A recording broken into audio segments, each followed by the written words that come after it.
It's been a few days since the battle. Hopefully the tribes are getting back to normal. The Flower Feather clan was hit the hardest, right? That's Chasca's tribe. Maybe we should check how everyone's doing.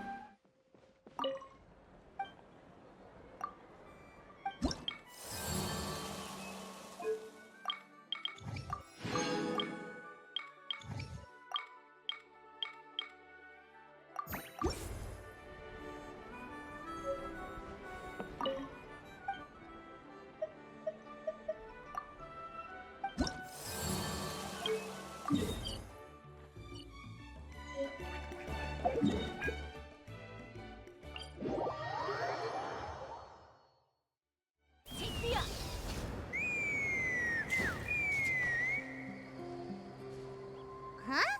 What's that sound? Seems like it's coming from that bridge.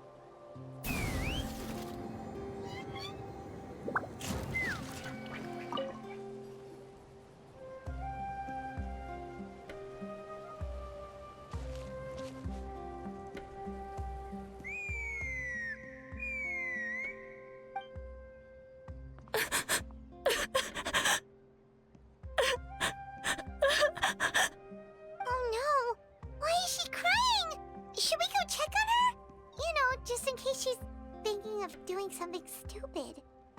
I'd leave her be. The warriors of the Flower Feather clan are a proud bunch who never show their vulnerability in public, even if they've gone wingless. Oh, Chasca? Good to see you again, Traveler and Paimon. Before we carry on, let's get a little further away before Koyer notices us.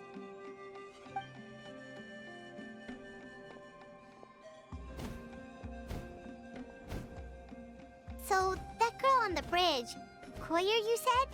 Should she really be on her own right now? With the mental state she's in, it just seems risky. Don't worry. That's exactly why I'm here. Elder Alpa sent me to keep an eye on her. If she does attempt the unthinkable, I'll swoop in and catch her. I doubt it'll come to that, though. She's a fighter. A warrior, in fact. One who aimed for the sky. However despondent she might feel now, I'm confident she'll get through it.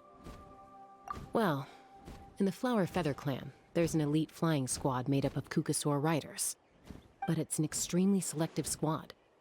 To become a rider, you need to undergo a trial where you not only demonstrate mastery of the relevant skills, but also win the approval of the Kukasaurs. Very few candidates make it through the process. Koyer has spent years training for her most recent attempt. But unfortunately, she didn't pass. So it's not hard to see why she's so upset.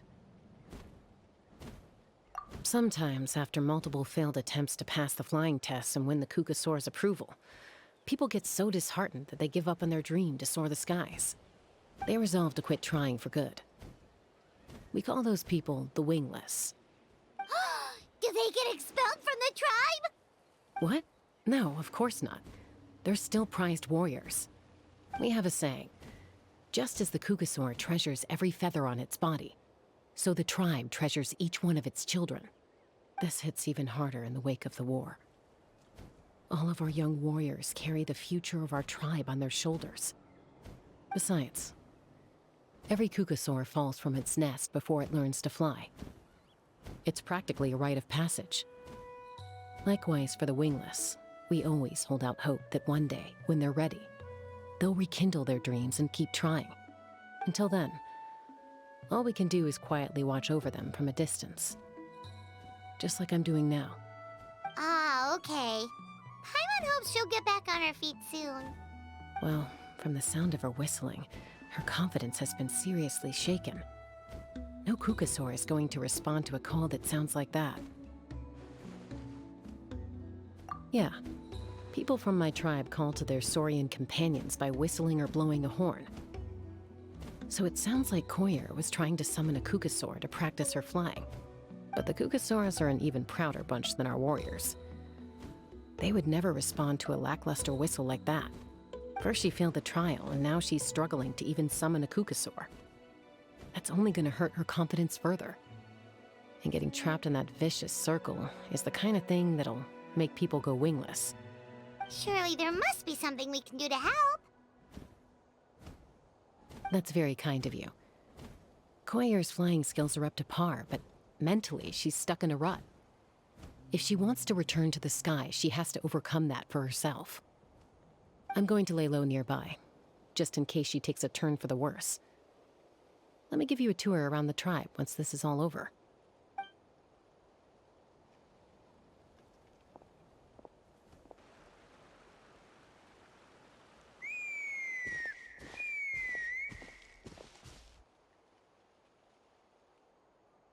Koyer still isn't giving up.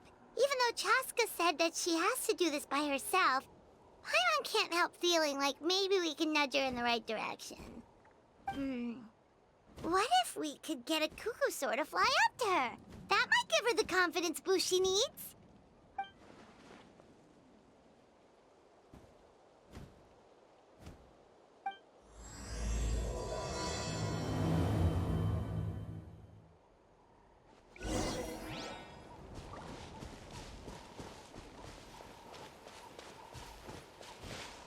Take me up!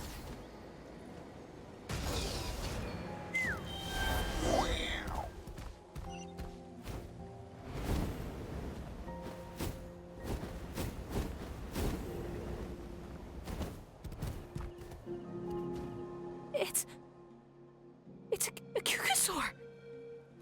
Oh my gosh! Is this really happening? I did it! I summoned one! I was beginning to think you'd all given up on me completely. Thank you. Oh, thank you.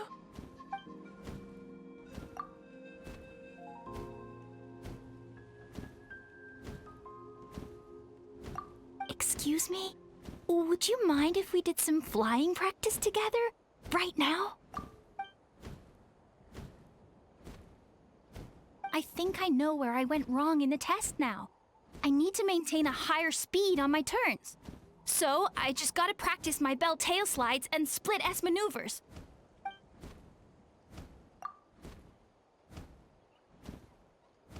Also, I really want to try some stall turns and cobra maneuvers.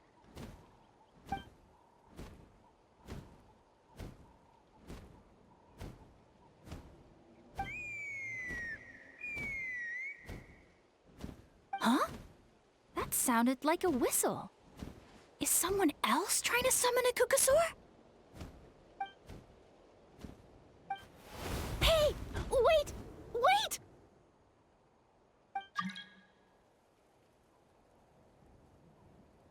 Do you think Koyer's feeling better now? Let's go back to that bridge and check.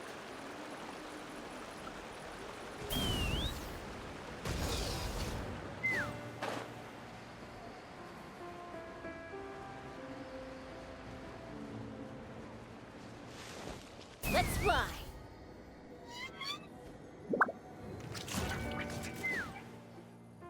Chasca! I summoned a cuckoosaur!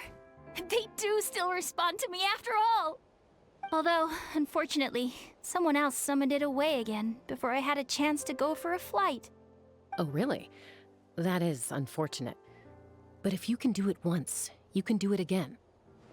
Keep at it, and you'll pass the trial eventually. You're right. You know, I almost thought about giving up, but I'm glad I didn't. Hey, Chasca, how's Koyer doing? Huh? Who are you? And how do you know my name? These are my, friends. The Traveler and Paimon. You came up in conversation the other day because I was telling them about up-and-coming warriors in our tribe. Oh, the Traveler, huh? So that's you. What do you mean up and coming? I'm closer to being wingless than I am to passing the trial. Anyway, we haven't met before, have we? You look so familiar somehow. Maybe you saw him in the stadium? Or anywhere, really. He's been all over Natlan lately, so it's not surprising that you've seen him around. If you say so. Koyer, Chasca.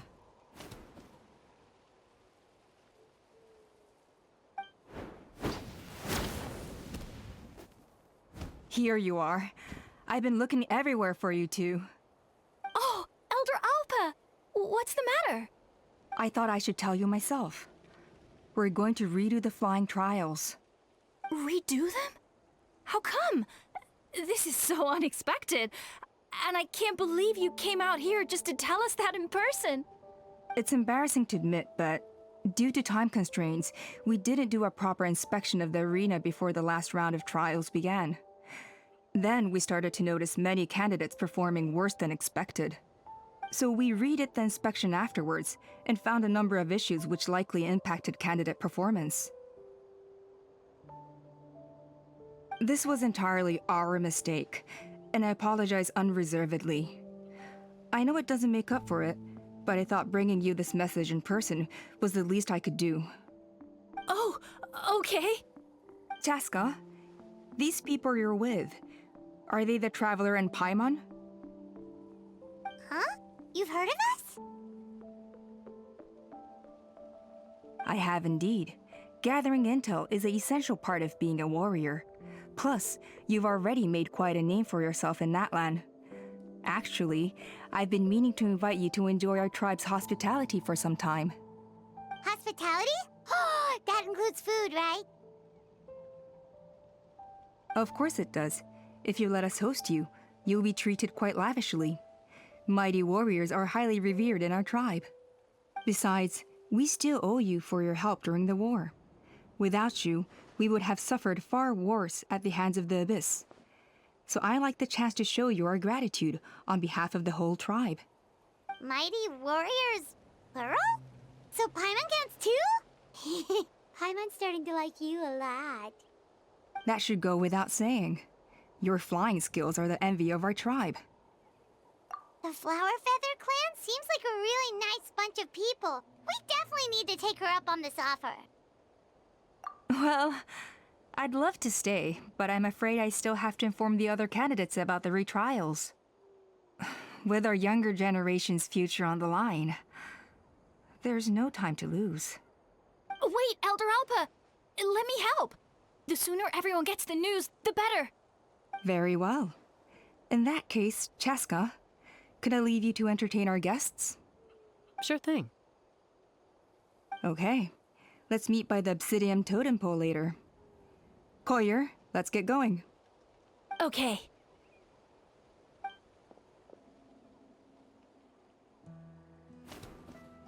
All right, they're out of earshot. I'm just gonna come out and ask. That Kukasaur who responded to Koyer's call, that was your doing, wasn't it? I grew up with these creatures. I could tell something was off the second I saw it. His whole demeanor seemed less like a Kukasaur and more like, well, you. So I figure you must have been pulling the strings somehow. He looked very flustered when Koyer asked for a ride, so I whistled to give him a chance to escape. And judging by the look on your face, that was a welcome intervention, huh? It's all right. If you'd rather your hidden talents remain hidden, I respect that. I won't press you for answers, and I'll keep my speculations to myself. You're the kind of person I'd still trust even if you had superpowers. I know you'd use them for good. I think the ends justify the means in this case. She just lacked confidence, and you helped her resolve her internal conflict. If you hadn't intervened, I likely would have gotten my mom to help out instead.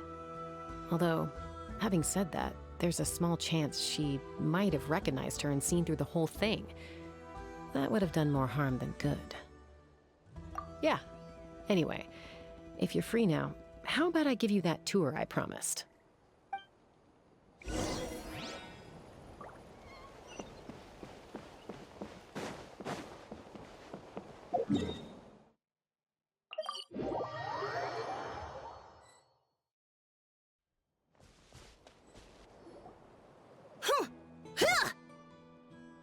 Huh, yeah. Ready? I'm gonna get you! Uh-oh. Are they fighting? Should we try and break them up? They're fine. Just doing their daily combat training. Combat training? A little young for that, aren't they? Not to us. We're a tribe of warriors. In ancient times, we were the most elite troops in the nation. responsible for patrolling and defending all of Natlan. And even though times have changed, we've kept our martial spirit alive. Hey, is that Chasca?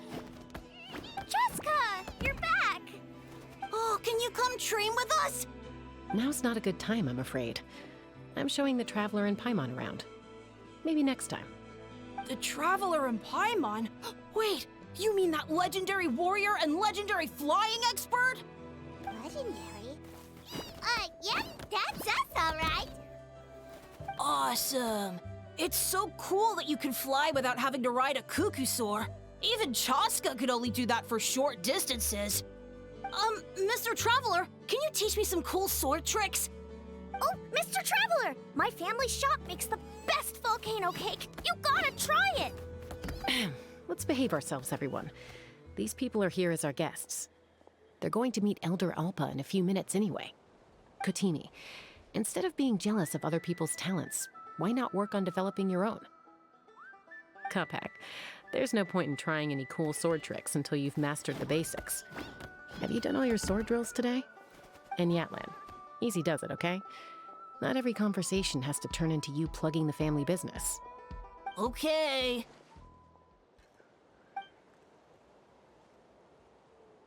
Sorry about those kids. They just got overexcited when they heard your name. Hope it didn't bother you too much. This is a volcano cake that Yatlan forced into my hands. She said to think of it as an apology gift. Whoa, it smells amazing! Traveler, you want some? Well, that's good. Yatlan will be thrilled. By the way, Chasca, those kids really adore you. You're way better with them than Paimon expected. Paimon figured you'd be more... aloof, maybe? Aloof, huh? Well, to be fair, there was a period when I was like that. Around the time when I first joined the tribe. But it's a terrible attitude to have as a peacemaker. It tends to turn situations that could have had a peaceful resolution into a stalemate that can only be resolved by force. Yep, exactly. As long as other options are available, I try to avoid that at all costs. Someone once told me that peace imposed by force will crumble in a matter of days. But peace achieved through genuine dialogue actually benefits both sides, even if sometimes the parties are only willing to negotiate because they're both armed to the teeth. That's true. Hey, Chasca! Uncle Cusco knows you're back, and he's coming to get you. Oh, thanks. Traveler, Paimon, got a dash. I'll meet you at the totem pole up ahead. You can't miss it. It sticks out like a sore thumb. Wait, are you running away? First rule of conflict resolution? Grab the fan and run before the you-know-what hits. Trust Chasca to make even running away sound cool. Sorry about this. Just stall him for me, okay? I'll explain everything later.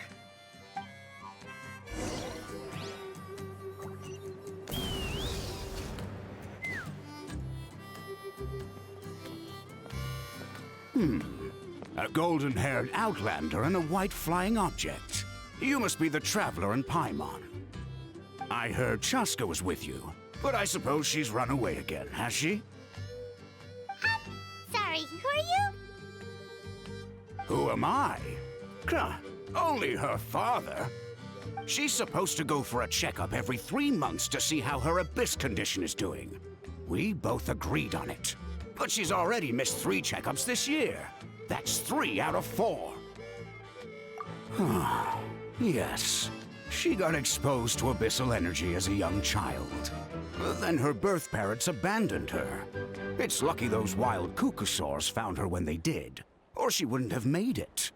They took her under their wing and raised her as one of their own. Eventually, some riders out on patrol spotted her and brought her back to the tribe.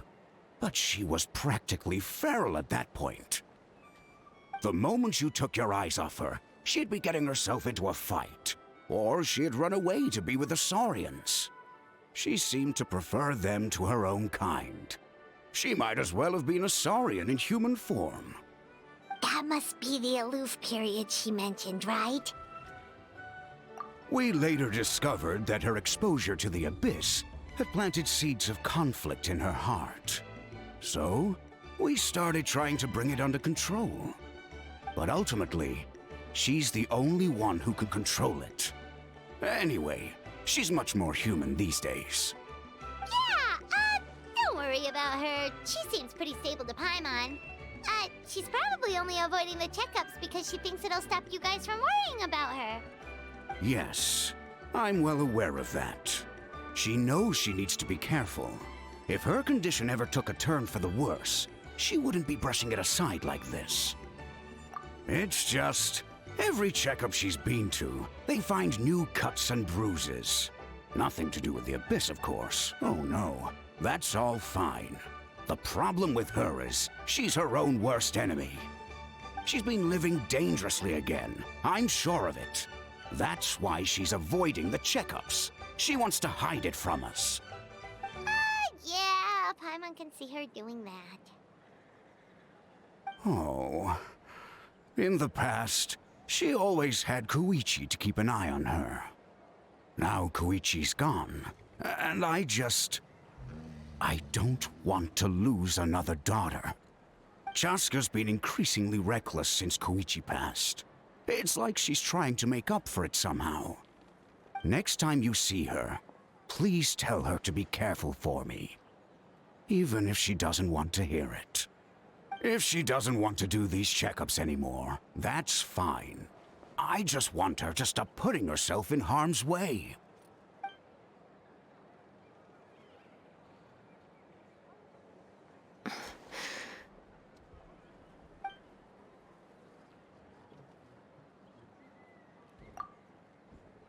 Oh, where did the time go? We should be back up with Chasca before it gets any later. To get to the totem pole, we need to head north, right? I'm sorry. I didn't mean to keep you so long. I don't get to talk about my daughters much. Once I got going, I lost track of time. I should be getting back to work now. So, oh, Chasca. Help me talk some sense into her, won't you?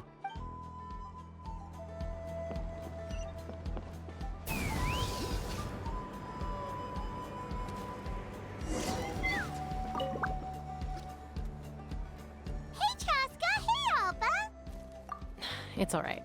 I bet my dad talked your heads off, huh? What did he say?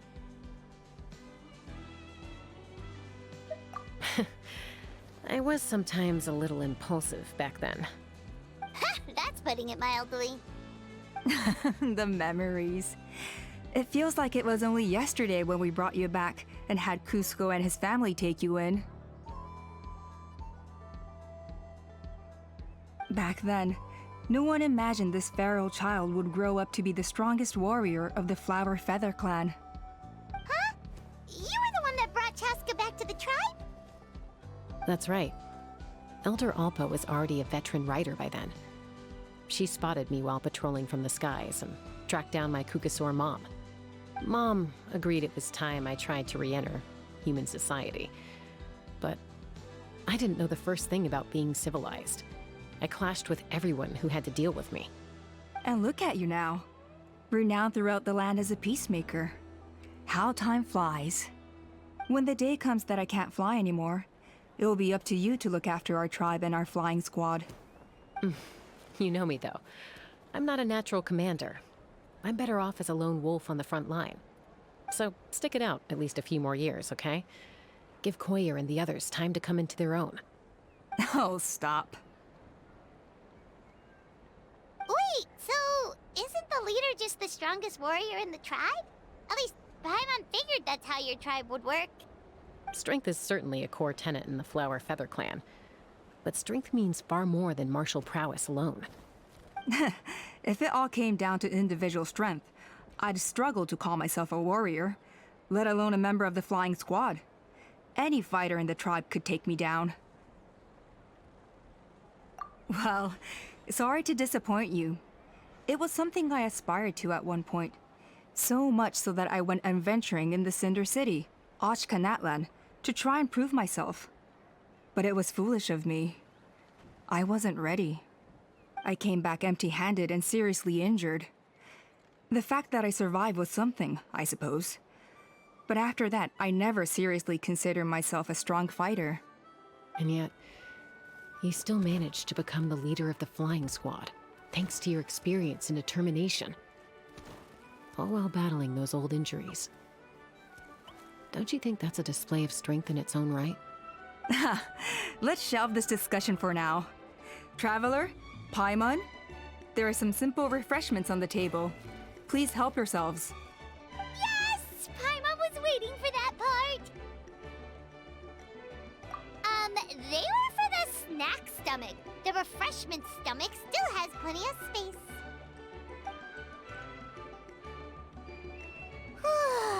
Paimon is so full.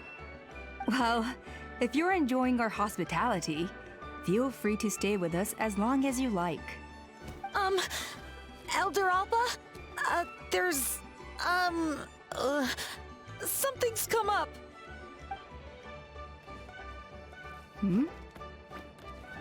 What happened? Is it serious? Shall I deal with it? It's... Some merchants showed up, not from our tribe. They said they're here to discuss some potential collaboration with us. Why now? This is terrible timing. There are a few wingless that we haven't managed to reach yet, and we still haven't inspected the retrial arena. Let me handle the other errands while you meet with the merchants. You shouldn't be trying to do everything at your age. You should help too. Seems only fair after all that food we ate. Huh. Well, much obliged. Chasca, the remaining wingless are all people you know. Let's see. Pishika now manages the floating target balloons. Waska's probably still addicted to eyes on the feathered prize, and Junon spends her days up on the flying platform, staring at the Cinder City. I'll leave you to tell them the news.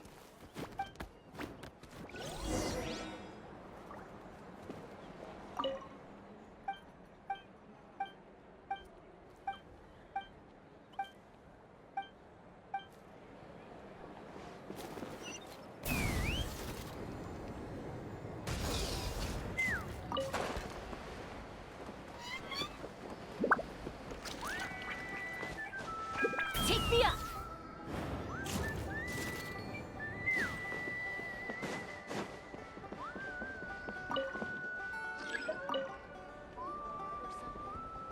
Are you sure you don't want to reconsider, Pashika?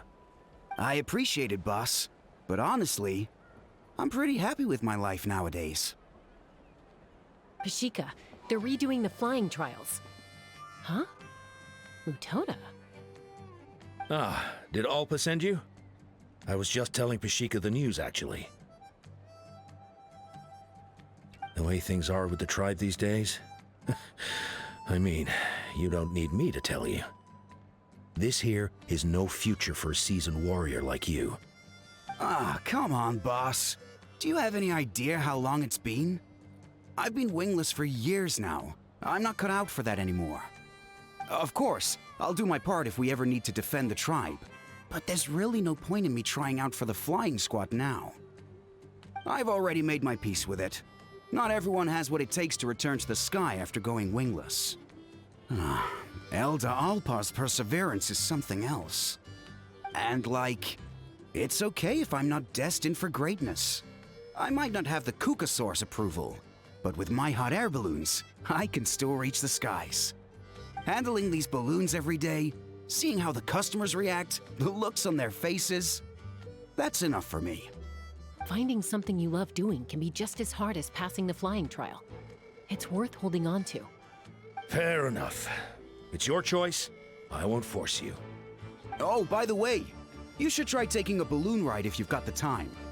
Once you've been up there for yourself, you'll see why I love it so much. No problem. If you ever want to give it a try, you know where to find me.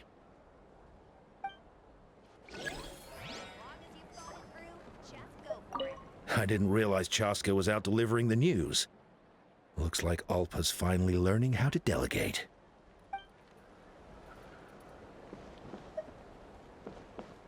Let's fly!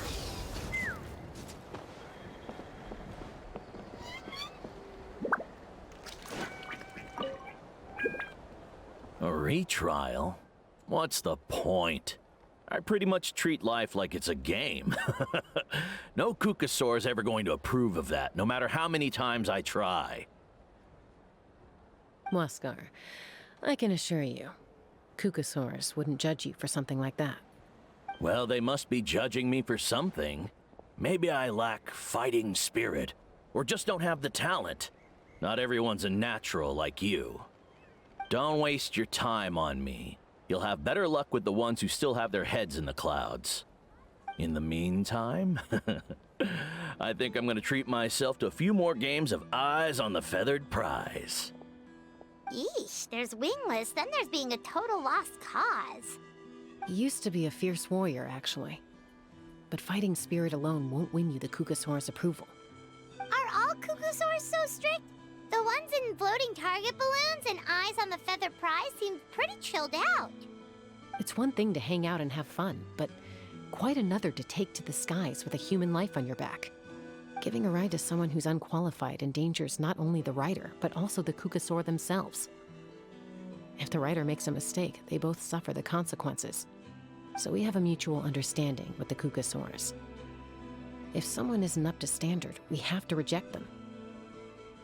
Even if it means breaking their hearts.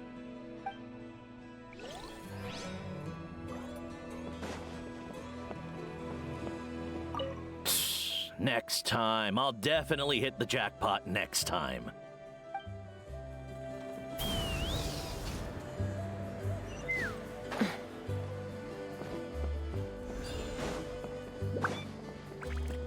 Take me up!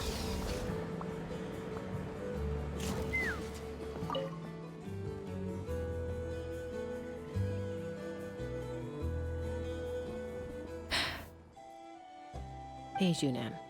Gazing out at Ochkanatlan again, huh? Chasca? What are you doing here? Is something up? The flying squad is hosting retrials again soon. Wanna give it another try? Maybe you're forgetting the definition of wingless.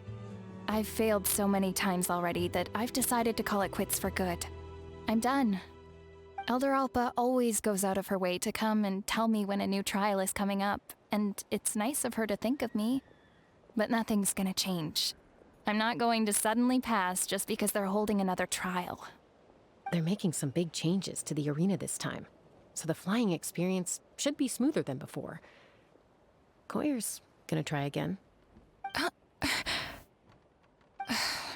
No, forget it.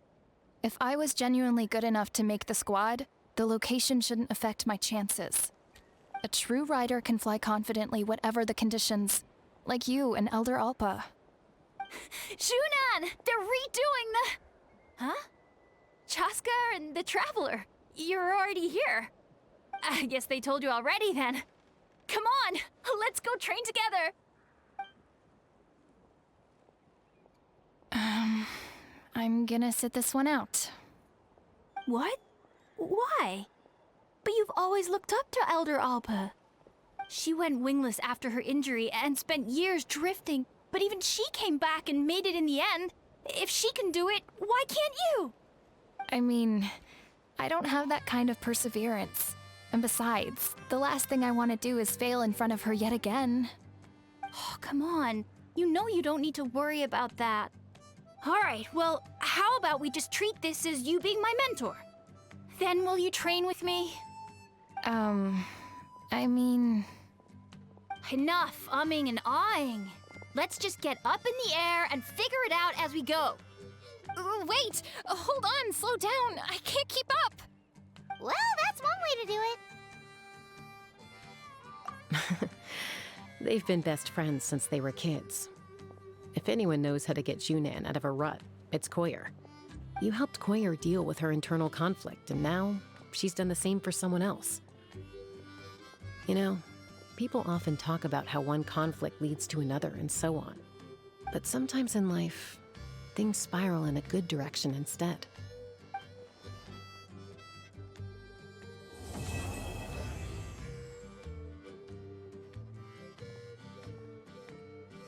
We've notified all the wingless on the list now, right? Where to next? The trial arena. It's not far from the tribe.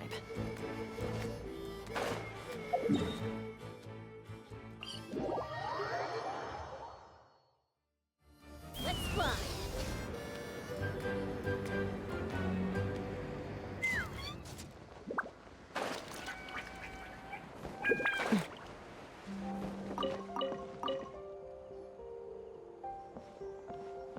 Oh, hey there, Chasca. Did Elder Alpa send you? Yeah, she's got other things on her plate right now. How are things looking here?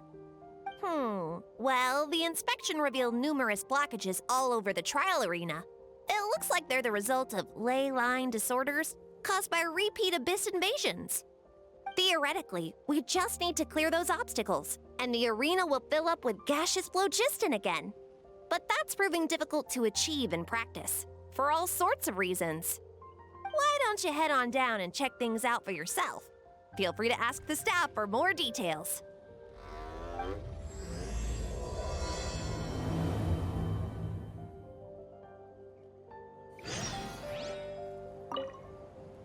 Why don't you head on down and check things out for yourself? Feel free to ask the staff for more details.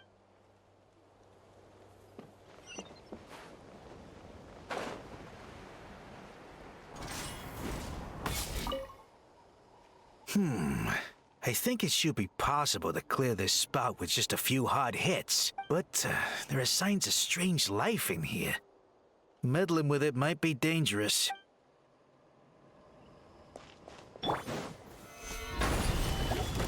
Hey! Monsters!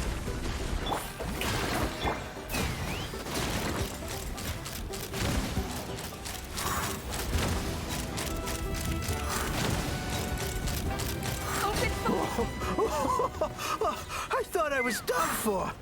Oh, this spout should be good now. Thank you very much. I thought I was done for. Oh, this spout should be...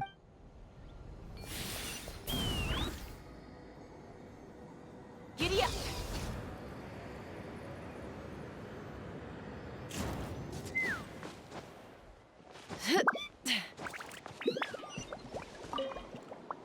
This is crazy. I put all of my strength into it, but it just won't break. Maybe Inkanak was right after all. If a stable structure is formed inside the solid phlogiston, I'll need to hit all the weak spots at the same time to break it. But how am I supposed to do that?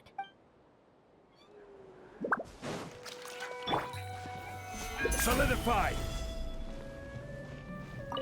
Ah, so that's how you do it. Amazing!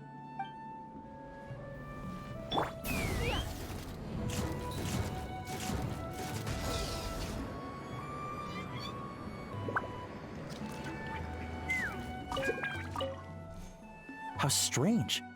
Why is there so much solid phlogiston here? Well, could be from the Children of Echoes. Maybe it got swept up here due to the ley line disturbances?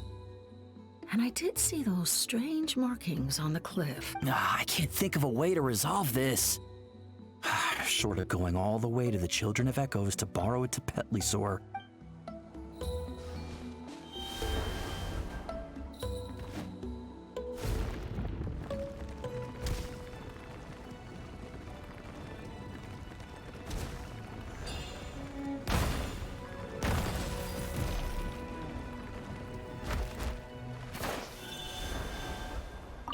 Whoa! Did you see that? A Tapetli sword just showed up out of nowhere. How did it get here? Just passing by, or... Huh. Well, not gonna argue with a good thing. The spout's clear. That's all that matters.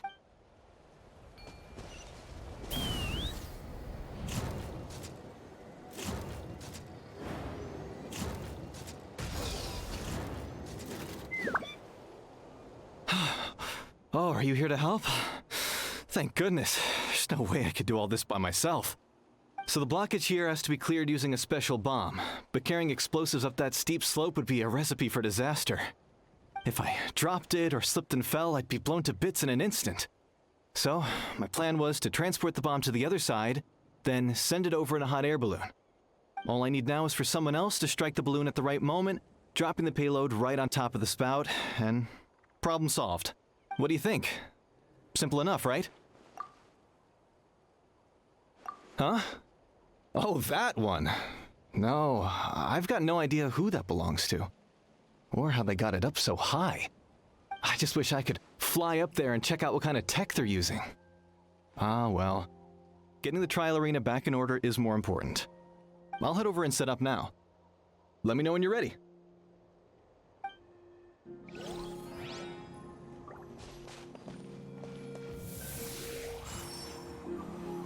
All right! Get ready!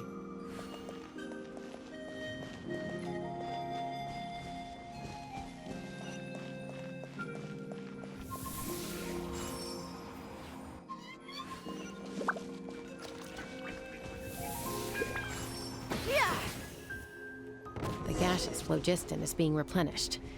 Looks like all the spouts have been unblocked. Let's head back up.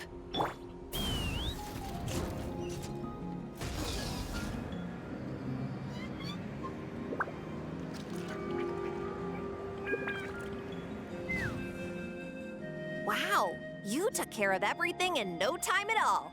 Incredible work.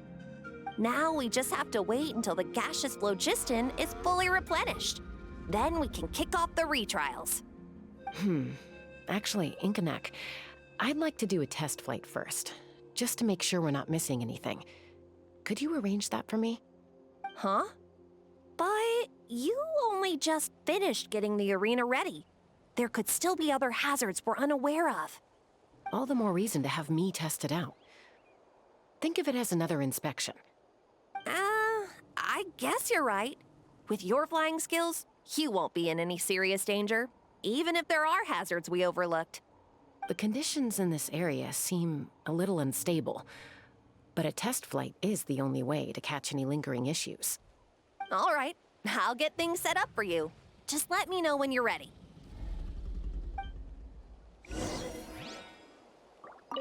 Are you ready? This should be a piece of cake for Chasca, but still, try to be careful. All right, then spread your wings and fly. Let's fly.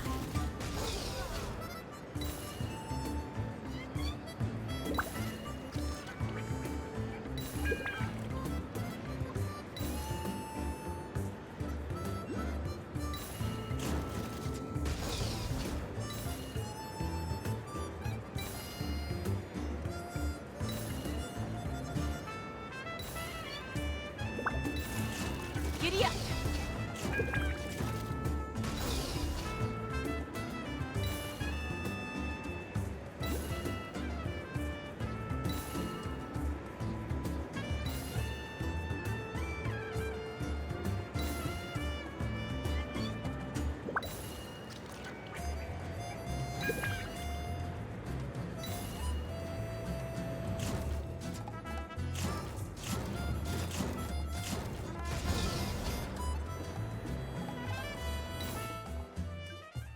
That was amazing. Paimon couldn't take her eyes off you. No, nothing major. Give it a few days, and we should be able to conduct the trials.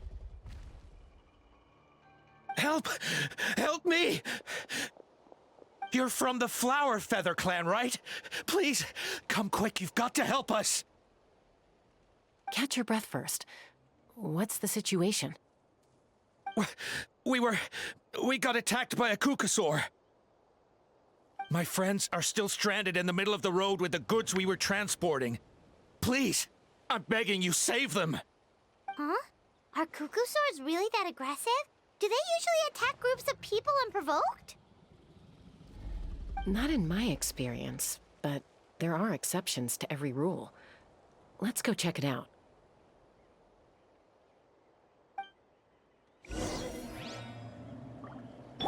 Take me up! Ouch! I've never seen such an aggressive Kukusaur.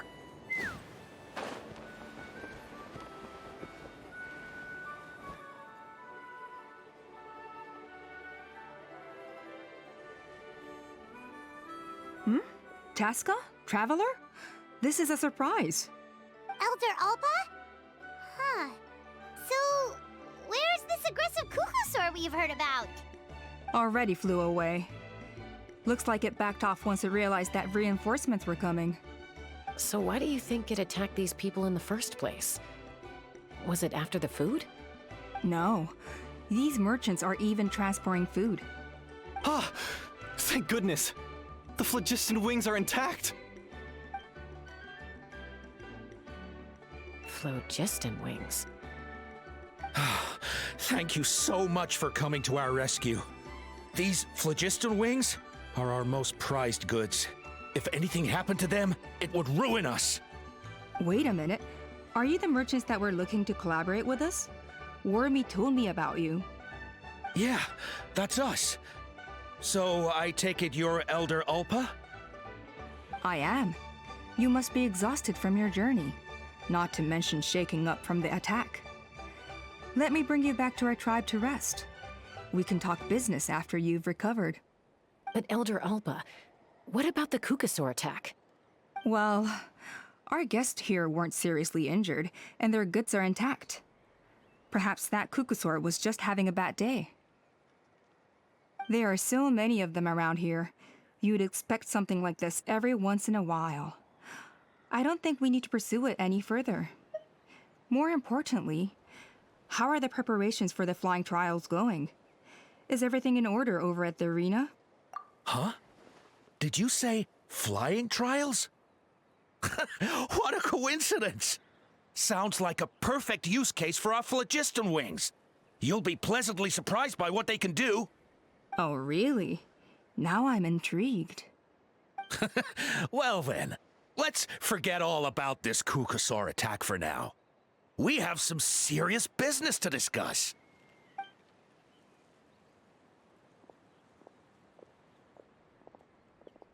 Huh?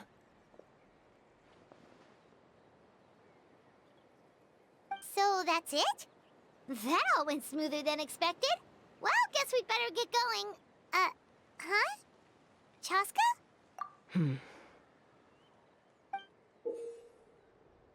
A blood-stained feather.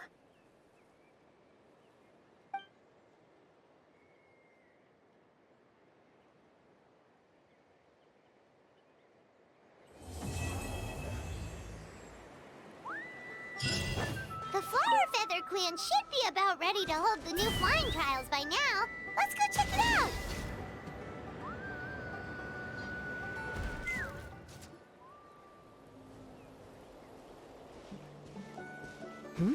Ah, Traveler and Paimon. You came. Yep, and it looks like we made it just in time! Although, can't say the same for the Kukusaurs. Bit of a low turnout, huh? Yeah, you'll see why soon enough. All right, get ready. 3, 2, 1, fly! Whoa! We're really flying! I feel light as a feather. I'm flying without a Kukasaur. These phlogiston wings are awesome! What's going on? Paimon can barely believe her eyes. How did they fly all on their own? The merchants we ran into that day were selling a product called phlogiston wings. It's a flying machine worn on the back. To operate it, you just use a handheld trackball that controls the flow of gaseous phlogiston. That's incredible. Yeah, if our tribe, well, if Natlan mass adopted this technology, it would revolutionize our mobility and responsiveness in times of crisis. Just think of the countless tragedies that could be averted. I feel like I'm dreaming. Did I really just fly on my own without the help of a Kukasaur? You'd better believe it! Plus, you just passed the flying trial! Right, Elder Alba? Elder Ulpa? Should this really count as a pass if we did the trial using phlogiston wings? Why not? The scoring rubric is about flying performance. It doesn't specifically say you have to ride a Kukasaur, does it? Yeah, maybe, but I mean, even Chasca had to ride a Kukasaur in a trial, right? And the whole point of a trial is to test both your flying technique and your ability to work with a Saurian companion. Well, if we can fly by ourselves, maybe we don't need to test the ladder anymore. Chasca, Traveler, what are your thoughts on this new invention? Right? That's what I think too. I agree that they have strategic value, but I don't think it makes any sense to evaluate candidates by the current testing standards if they're using phlogiston wings. Why? Shunan finally mustered the courage to go through with this, and now you're saying it doesn't count? I don't have any experience using these wings in battle, nor is it immediately obvious how to incorporate them into the existing systems in our tribe. Taking a longer-term perspective, I think we need to start by getting thoroughly acquainted with how these things work. Then we can develop a new trial format with new assessment criteria, tailored to candidates using the phlogiston wings. You all raise valid points. But Chasca, while your proposal sounds perfectly reasonable, it would probably take years to put it into practice. We lost so many people in that war. These phlogiston wings could be exactly what we need to strengthen our forces and boost morale in this trying time. And as for real-world battle experience, there will be plenty of opportunities to gain that. I have high hopes for you, Junon. Huh? Hey, stop staring into space! Say thank you! Oh, thank you. Thank you, Elder Alpa. You have nothing to thank me for. Remember, the way you got your wings back was by relying on yourself. Oh, Elder Alpa! Bad news! Cucosaurs are attacking the merchants again! Again? Okay, everyone, stay put while I... Huh? Chasca?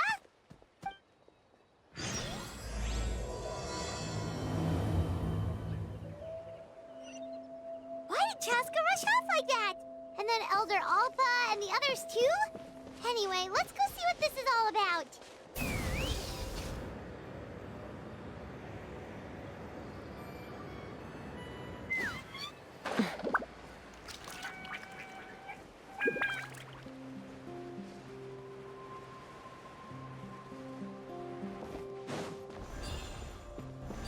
Let's fly!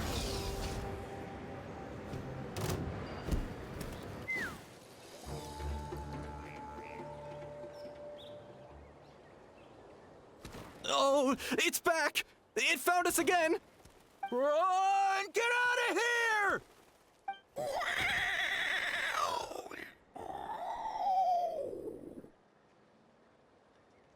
Curses! She's really riled up this time. Hey! Stop running! We'll never outrun a creature with wings! Get back here and let's fight!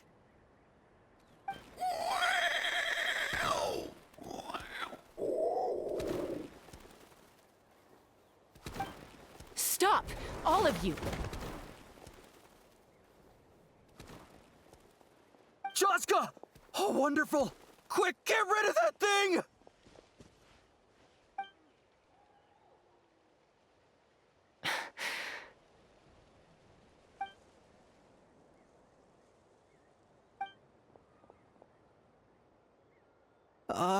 What's going on? Why isn't she doing anything? So it really is you, sister. Wait, sister? That Cucosaur is Chasca's sister?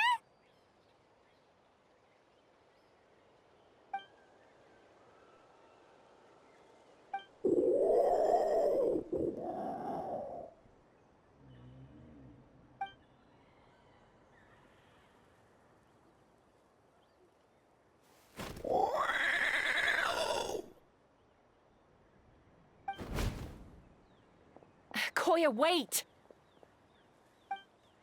Is Chasca gonna be okay? Should we go check on her? Is everyone all right? We're okay. No serious injuries. Thank goodness you all got here just in time. What was wrong with that Cucosaur?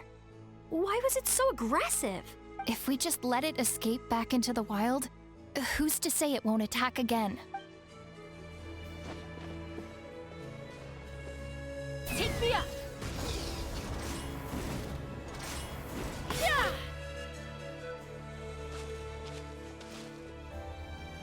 Chasca, are you okay? I'm fine. Sorry for making you worry. No point. She's an expert at hiding her tracks. Once she's shaken you off, you'll never catch up to her. At least, I always used to lose to her at hide-and-seek when we were kids. Well, yeah. You know I was raised by Kukasaurs. Anyway, she and I grew up in the nest together. Her name's Koya, and she's my big sister. We played together all the time, chasing each other through treetops or mountaintops. It felt like it would go on that way forever. Until the day I was sent back to live with the humans. Not all Kukasaurs are friendly towards people. Koya, for instance, she's fine with me because we grew up around each other, but she's not fond of other humans. When Mom decided to send me away, Koya strongly protested, and after I left, she became more and more reluctant to interact with humans. Maybe she thinks that humans stole you away from her.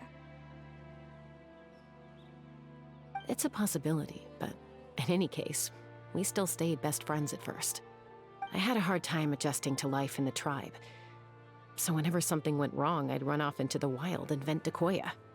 Ah, so that's what Uncle Cusco was talking about.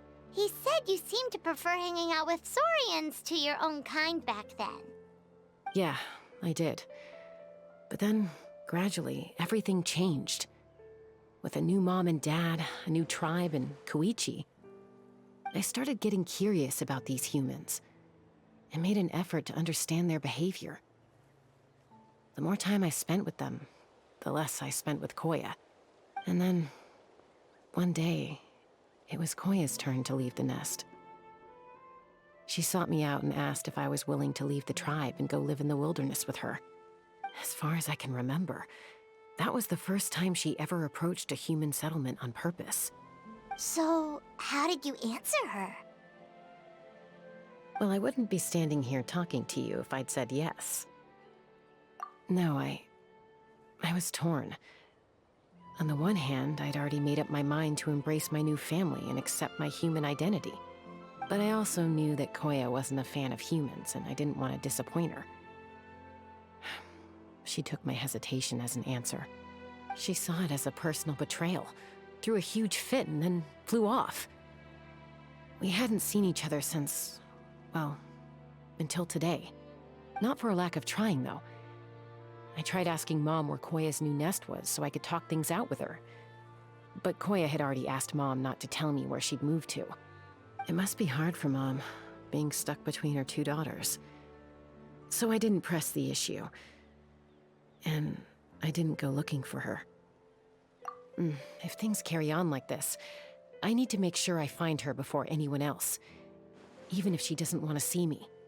For now, let's bring the wounded back to the tribe, and see what Mutota and Elder Alpa have in mind.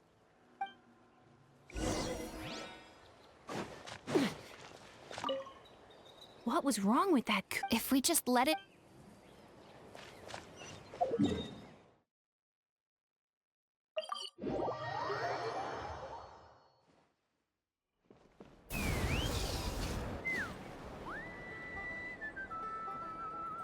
So, I hear there's been another Kukasaur attack. Ha! I knew it! They're wild animals, and they can't be trusted. Hey, show a little respect. The Kukasaurs are our partners. Maybe in the flying squad, but they don't give a hoot about the rest of us. Well, now that we have the phlogiston wings, do we even need the Kukasaurs anymore? Are you kidding? How are we supposed to protect our tribe without them? I didn't mean it like that. Huh? Protect our tribe? Or are you just scared that your precious flying squad will lose its prestigious position? You take that back! Things are changing so quickly. Chasca, there's a conflict emerging there. Aren't you going to nip it in the bud? The whole tribe's talking about this now. Breaking up a single fight won't solve anything. The real source of conflict here is the phlogiston wings, and what happened with Koya. On any other day, people would just brush this attack aside. After all, clashes between wild Kukasaurs and humans are no more common than those between people. But now that the phlogiston wings have entered the equation, it's sparked a debate over whether our tribe needs the Kukasaurs at all. I worry that we risk repeating the mistakes of the Cinder City.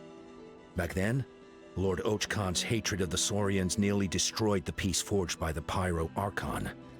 Chasca, to prevent things from deteriorating further, I'd like to task you with restoring peace to the tribe. I will.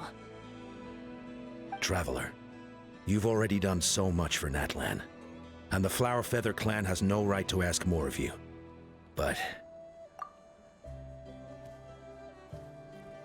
thank you. And don't forget about Paimon. Just leave this to us. This whole situation has unfolded so quickly that it's put us on a back foot. To tell the truth, it makes me a little suspicious. You think someone might have orchestrated all this? It's possible. Leave it with me. I'll look into it. Also, Chasca, could you try to keep a low profile while you're out there digging around? We don't want to give our hand away. I'll do my best. Okay, so where should we start? This all began with Koya's attacks. If we can find out what led her to do it, that should give us something to work with. Unlikely. Given how she reacted when I showed up, I don't think she's forgiven me. If you want to resolve a conflict through dialogue, sometimes you need a third-party facilitator. Let's go see my mom.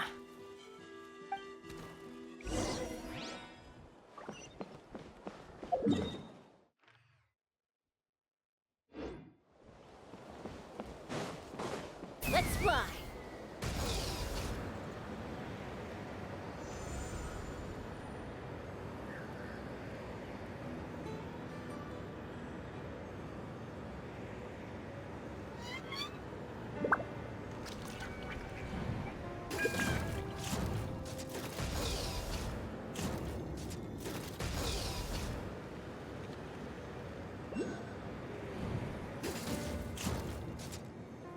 Giddy up.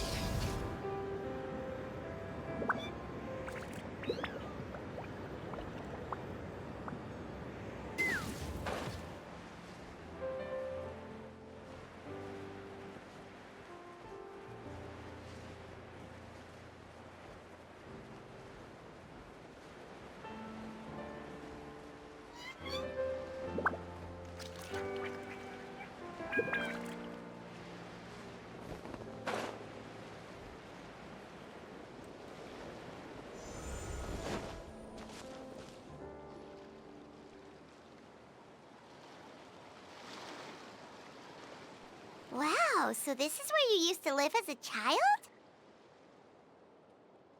Mm-hmm. When I was little, we used to do this thing where I'd jump from the top of this tree, and Koya would fly over from the platform and catch me in midair. Or sometimes we'd both fly from the treetop together, and then after some aerial maneuvering, she'd throw me up onto that platform. After we got a bit older, we went to the nearby shores looking for even greater heights. Stop! You're gonna give Paimon a heart attack! Oh, really? I just thought it made a fun story. Then I'll share more with you when there's time. Anyway, back to the matter at hand.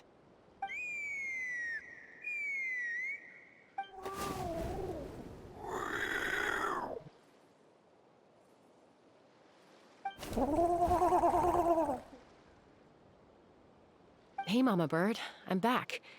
My last visit was only a week ago, wasn't it? See? I visit you more than I visit Papa Cusco. I brought a couple of friends with me. These are the Traveler and Paimon. Traveler, Paimon, this is my mom. Her name is Chimpu. In the human tongue, anyway.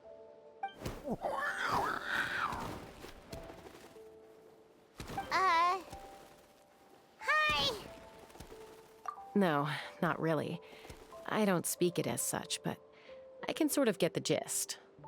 Although only with Mom and Koya, since I spent my formative years with them.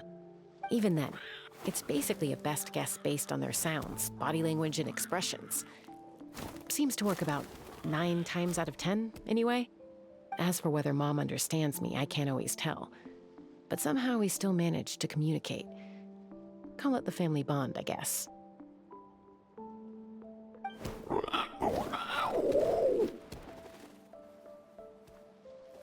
Don't worry. I'm doing well, but I think Koya might be in some trouble.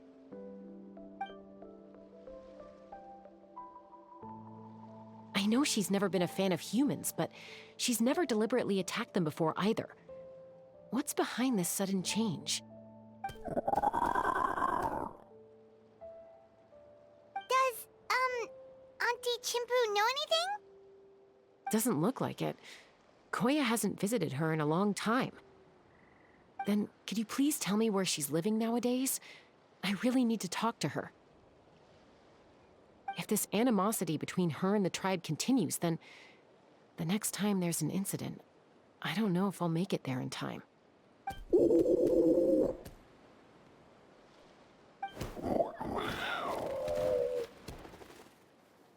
She said she'll take us there. Thank you, Mom.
It's as good as done.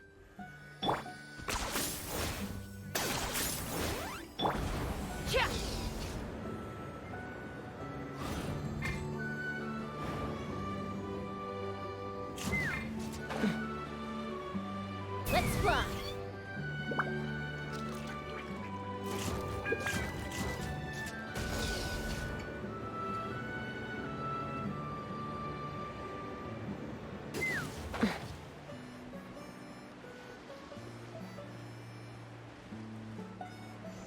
Okay.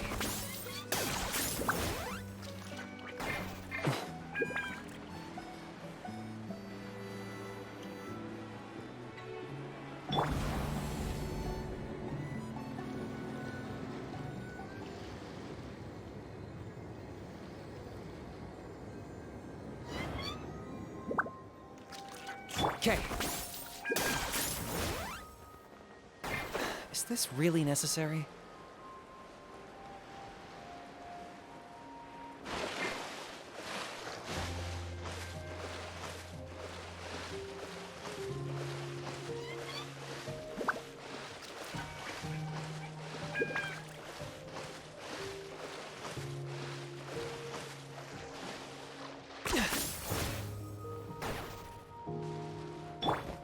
Take me up.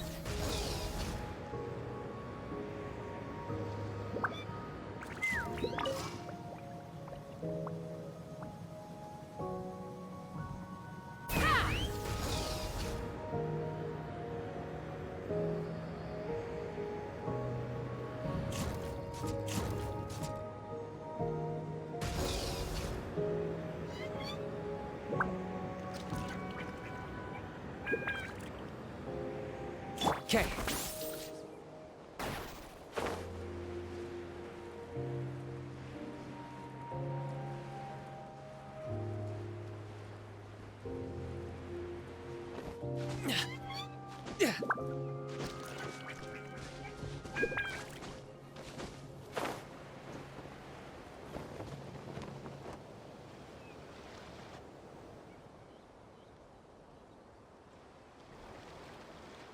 This is a really remote location.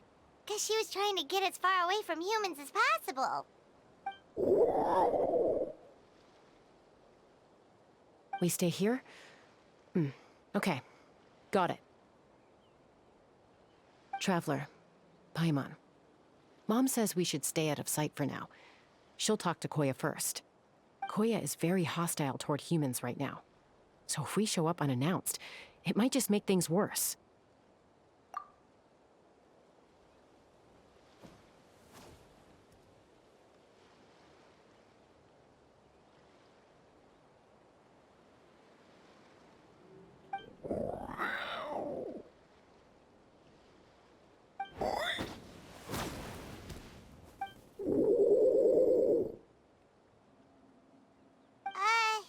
Any idea what they're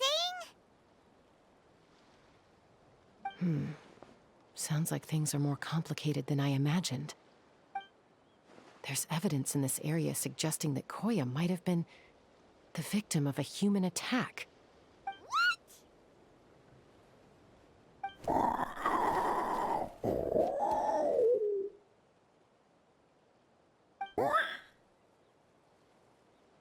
No! It's Chime, Koya's child. The attackers kidnapped her. They came over the sea, under the cover of night, and they took Chime. What the heck? Who would do such a thing? I searched day and night, and finally found them.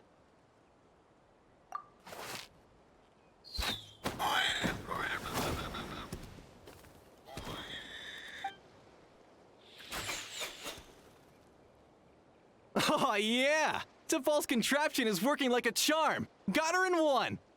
Hey, there's another one! Wait, is that the one that got away last time? Who cares? Just get them all. T'Pol pays us per catch.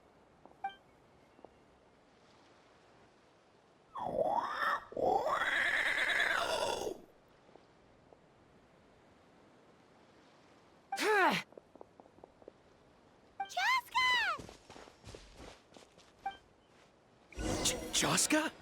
How'd you get here? Quick, stop her! Don't you even think about running away!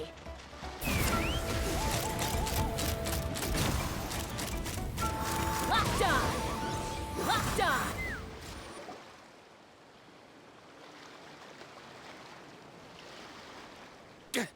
on! Don't come any closer, or I'll... Go, Phlogiston Wings! Take me out of here! Uh-oh, looks like it malfunctioned. This is bad. Mom and Koya are already injured. And if that thing explodes right next to them... Help! Elemental energy suppresses it! Please, someone! Get back!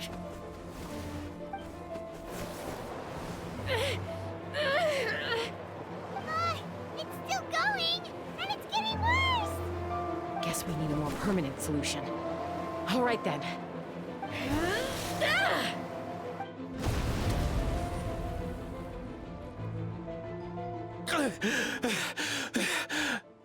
That was too close. I thought I was gonna die.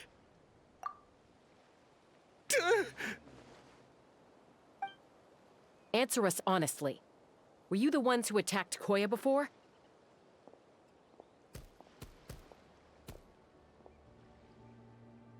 I am... No, it was...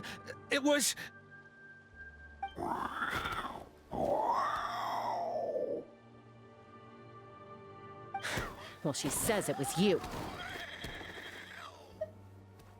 Just tell me, who sent you here? It was T'Pol. He told us to catch all the wild Kukasaurs we can find. And he also said that this Kukasaur has become a thorn in his side, so it needs dealing with urgently. T'Pol? Huh. Sounds familiar. But where from? Well, he tends to send his orders in writing. He pretty much never communicates with us in person. When he does, he wears a mask to hide his face. And whenever we trade Kukasaurs for phlogiston wings, we deal with his henchmen. So you didn't even make those wings? All we did was slap some labels on them and transport them over here, to make them look like they're imported. To make it harder to trace their origins. I don't know, honest! Well, that's mighty convenient, huh? What about if I held a gun to your head? Would that change your answer? No need. I'm sorry. I'll tell you everything I know. T'Pol doesn't tell us much, but he always stresses that he wants them alive. So that gives us some clues. This is just a best guess, of course, but we suspect that the gaseous phlogiston stored in the trackballs is drawn directly from the Kukasaurs. What?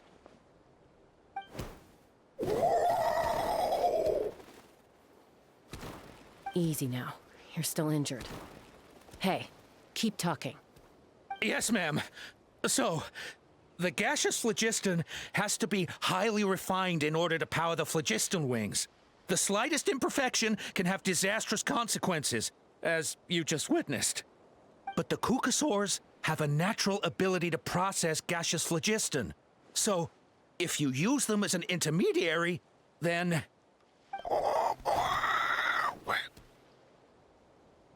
That's enough.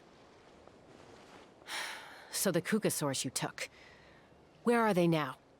T'Pol should have them. But no one knows where he's based, apart from him and his henchmen.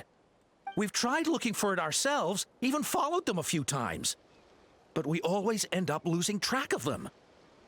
Random thought. Maybe they're hiding up in the sky? T'Pol. T'Pol. I'm sure I've heard that name. Maybe it was... Chasca! Traveler!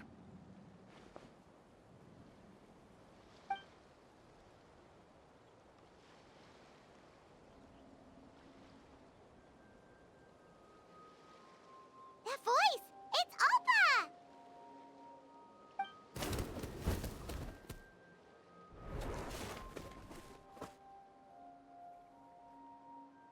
Elder Alpa? What brings you all the way out here? Well, I was patrolling nearby when I heard the sound of an explosion. What's going on?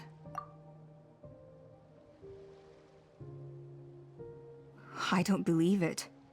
Elder Alpa, does the name T'Pol ring a bell to you? I feel like I've seen it written down before.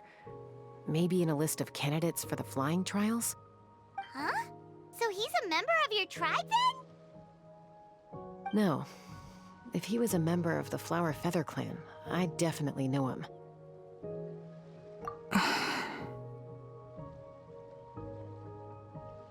Now that you mention it, I do remember a young man from outside our tribe who came to participate in our flying trials once. You were away on a mission at the time, which is probably why you don't remember him. He was a craftsman from the Children of Echoes, but he'd always dreamed of soaring the skies, so he wanted to join our flying squad. The Children of Echoes? That's rare. But despite his best efforts, he unfortunately failed to pass the trial and gain the Kukasaur's approval. In the end, he went wingless and returned dejected to the Children of Echoes. Wingless, huh? Maybe he invented the phlogiston wings to get revenge on the Kukasaurs. Perhaps. Or maybe it's simply his way of dealing with his regrets over his past flying endeavors. Either way, it doesn't excuse his abuse of the Kukasaurs. I'm gonna take these guys back and expose the truth to the tribe. It's time for this conflict to end. Easy, Chasca. Remember what I said about keeping a low profile? The ringleader still hasn't shown himself, and this man's allegation about powering the phlogiston wings with Kukasaurs is only speculation. Bringing these men to the tribe now won't win over any current supporters of the phlogiston wings. In fact, it may even escalate the conflict further. After all, Many are mistrustful of the Cuckoosaurs after recent events. Is that why T'Pol waited until now to try to capture my sister? I don't know. I mean, he did tell us to spread negative rumors about the Cuckoosaurs and slip some Mora to anyone opposed to them, but... But Koya only attacked humans because they stole her child! Nevertheless, we will be hard-pressed to change people's minds while emotions are running high. Unless we have irrefutable evidence. Bravo! My thoughts exactly. In the meantime, leave these men with me. I'll escort them back to the tribe. I'll take the other members of their crew into custody too. They won't get another chance to stir up trouble. Fair enough. I guess finding T'Pol is going to be the key to resolving this conflict. Let's hope the Children of Echoes have some info on him.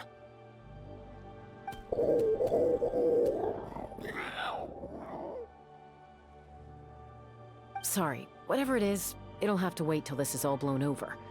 I have to fix this situation before it spirals out of control.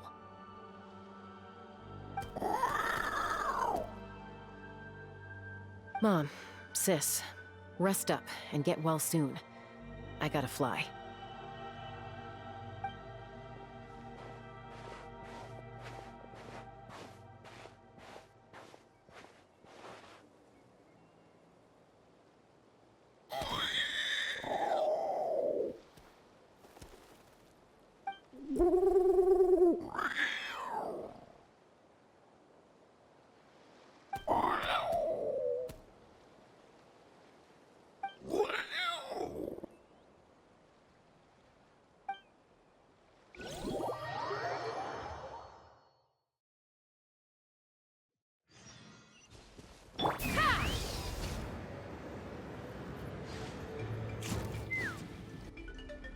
So Alpa says that T'Pol's from the Children of Echoes.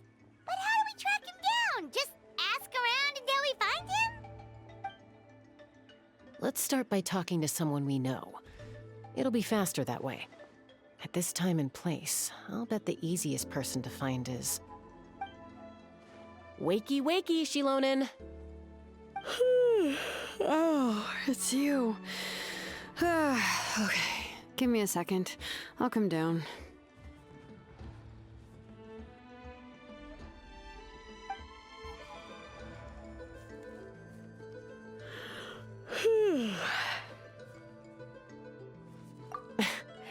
I climb trees to fly further and see farther. I don't usually stop for a nap. Well, we're not all like you. Always full of energy, even after flying around all day. Yeah. So, you've come all this way and interrupted my precious nap time. Might I inquire as to, why? I'm sorry, Shilonen, but it couldn't wait. Does the name T'Pol mean anything to you? He's a craftsman, apparently. Huh. T'Pol. Yeah, that rings a bell. I think that's Puma's child. Nope, I'm afraid you're a few years too late. Why are you looking for him?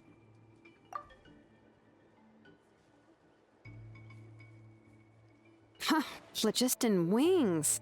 Wow, okay. The kid actually pulled it off. Well, looks like, no more rest for me today. Pulled it off? You mean he's tried making something like this before? Yeah, he started trying to build a flying machine right after he got back from the Flower Feather clan. So right after he went wingless, then. Was this flying machine anything like the gun you made me? You mean your gun that's harder to tame than the proudest Cuckoosaur? No, he wanted to build something that allows anyone to fly freely, even if they're not naturally gifted. But he never got very far back then, though. Blew up his workshop a few times and barely made it out alive. I never really kept up with him after that. His parents traveled a lot in their youth and only returned to the tribe after he was born. But they settled in a remote area and don't interact with other people much. Which means most people in the tribe don't know them very well. Your best bet is to chat to his direct family. I'll, go get Puma. Wait for me in front of the workshop. I won't be long.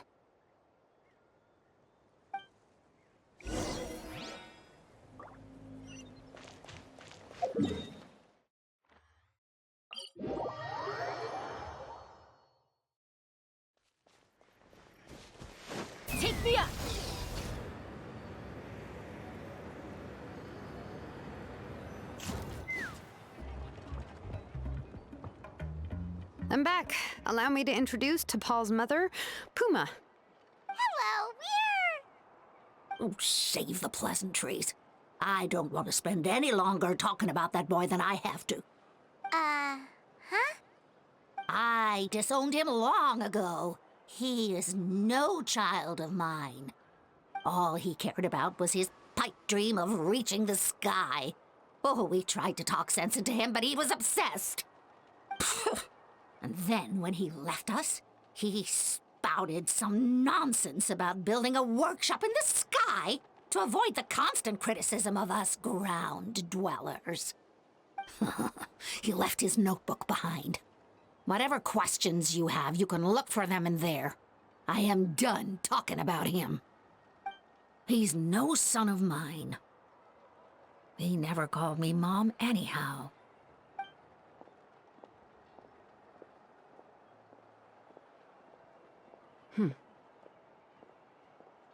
Wow, they've really fallen out. Paimon sure wasn't expecting that. Her husband, T'Pol's father, he passed away recently, and T'Pol didn't even bother to show his face at the funeral. If you ask me, that was probably the final straw for Puma. I'll go keep her company. If there's anything else you need, just come and find me. Thank you. Okay, so this notebook is the only lead we've got now, right? What's in there?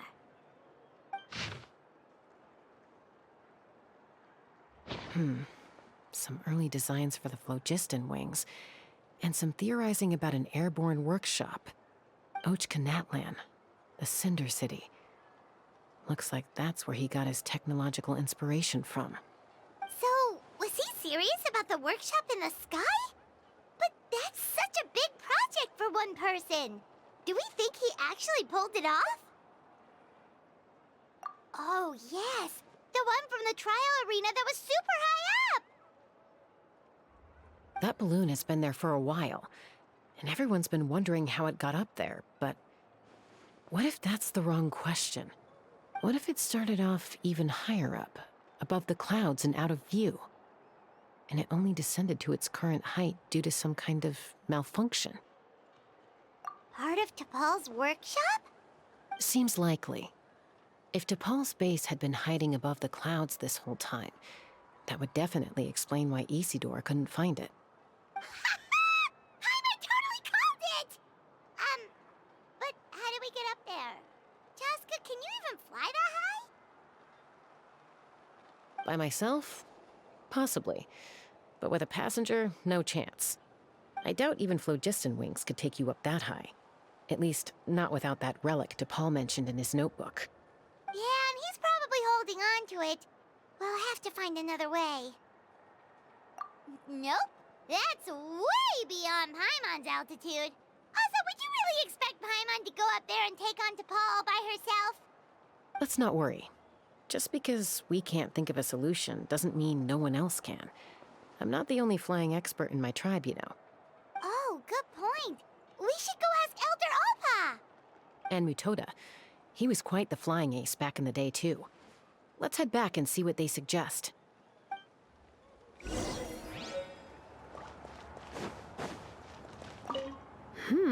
How's the, sleuthing going? Hanging in there. She seems to have calmed down now. I'll check in with her again later. I think something about handing you that notebook meant she was finally able to let go of a few things, so maybe this was for the best.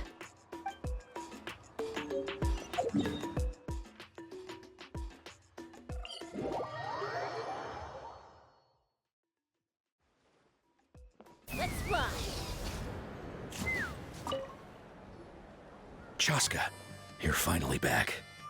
Things are getting really tense in the tribe. Have you made any headway with your investigation? Some people even think we arrested the merchants just to support the flying squad and crack down on the phlogiston wings. We found some promising leads, but there's a major obstacle standing between us and the irrefutable evidence we need. A relic from the Cinder City? So Ochkon's still managing to sow discord, even after all these years. An airborne workshop and a hot air balloon above the trial arena. And that's where you're trying to get to now? Neither phlogiston wings nor a Kukusaur can take you that high up. Do you really think that's where T'Pol is hiding? You know what? There might just be a way. Really? Do you still remember those spouts in the arena? When they were all blocked, the gaseous phlogiston was trapped and unable to flow. But now, it's flowing freely. If we were to block them up again... You mean all of them except the one at the very top of the arena? To build up the pressure there? Precisely. With all the gaseous phlogiston flowing through one spout, it would create a high-pressure wind current. And then we just ride it up into the sky! Yes, it has its risks, but with Chasca's abilities, I think she could manage it. It's an extremely risky approach, but I agree that it's feasible. If you want to give it a try, check with Inkanak at the trial grounds. She can explain how to block the spouts. Chasca, if anyone has a hope of seizing this evidence from the high heavens, it is you. We'll do our best to manage the conflict within the tribe while you're gone. Hopefully, it'll buy you some time. Chief, we should put a defense plan in place, just in case. No more Kukusaurs. We want phlogiston wings. Have you gone mad? The Kukusaurs are our partners.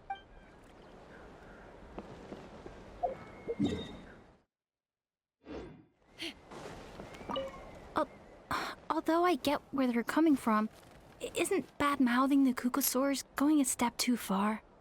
But without the phlogiston wings, I'll never make it.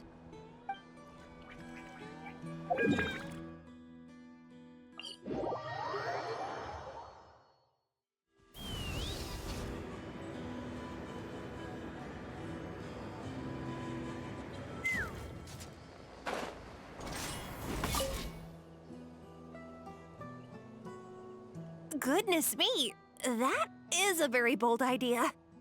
Maybe so, but we have to act fast. What's the quickest way for us to block off the spouts?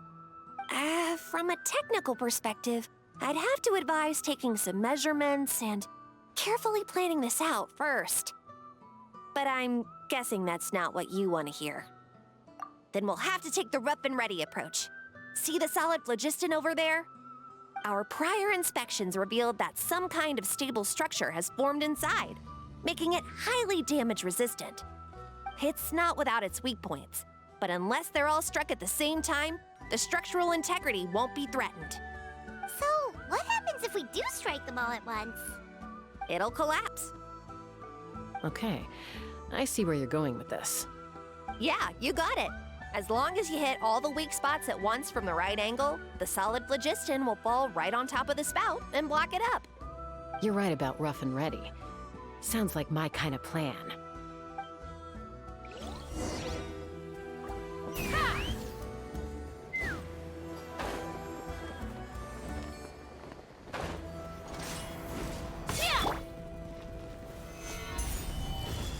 Let's fly! Bullseye!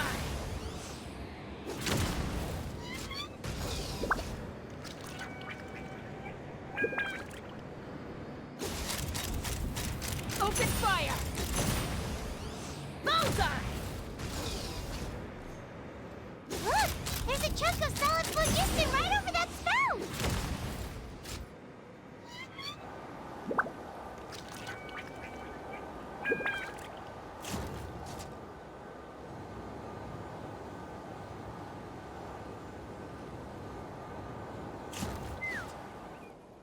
It actually worked! But wait, how are Paimon and the Traveler supposed to get up there? Koya can give you a lift. She's actually been following us this whole time.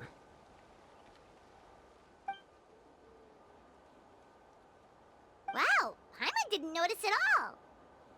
Well, probably because she didn't want to get too close to humans. Or maybe just me. But right now, we need her power.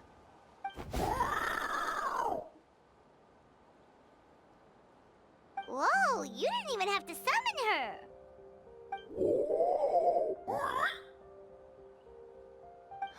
Yes, up there. That's probably where Chime is. All right, let's go have a little talk with this T'Pol.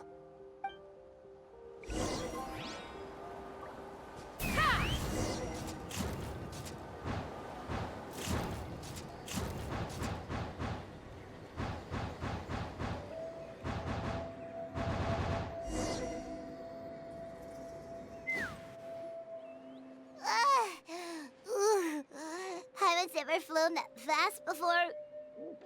She feels so ready to throw up. Aha. Just as I thought. It might look like a regular hot air balloon from the outside, but up close, it's clearly been heavily remodeled.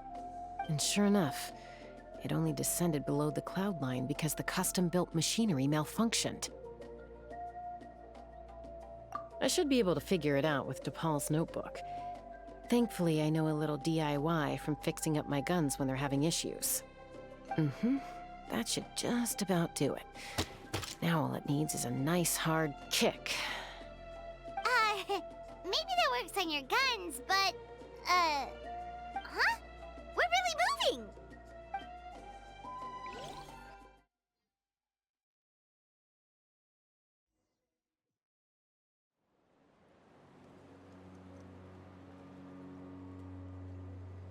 Here it is! The workshop in the sky! Oh, you gotta see it to believe it. Makes you wonder why T'Pol even bothers with phlogiston wings when he has tech like this.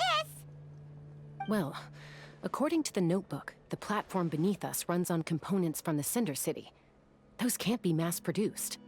Also, I have some doubts about its mobility after seeing how it moved just now. For someone like T'Pol who dreams of flying freely, this definitely doesn't cut it. But if he's got that relic, he should be able to make a set of prototype wings for himself, right? Why bother making a whole flying workshop so he can mass-produce them? But this doesn't add up. If he's already achieved the power of flight, then he must have bigger dreams we don't know about. But what? With any luck, we'll find the answers in his workshop.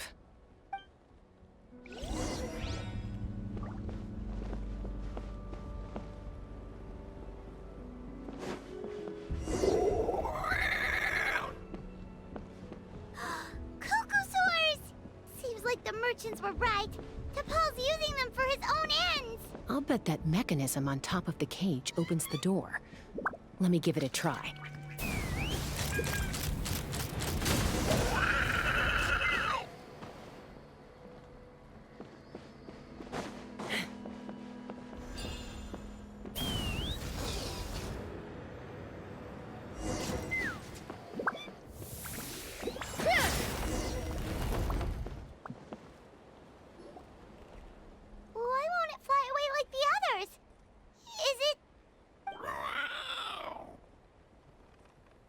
She's still breathing, but barely.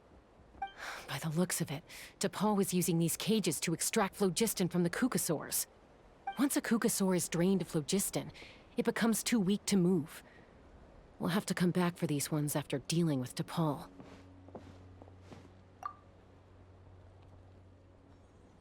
Let me see. Looks like a record of his phlogiston research. Log number 330. With the support of... I was finally able to launch the airborne workshop. Even though it relies on the relic for 80% of its power supply, I've at least taken the first step. Log number 348. Research on the relic is progressing well. I should be able to replicate the technology and scale up production very soon. Has proposed a name for this groundbreaking invention, the phlogiston wings. I think I'm getting close. Soon I will achieve my dreams. Log number 377. Encountered some issues with the new smaller model phlogiston wings. The gaseous phlogiston showed some volatility during the refinement process. Thinks we should proceed at a more cautious pace with the refinement experiments.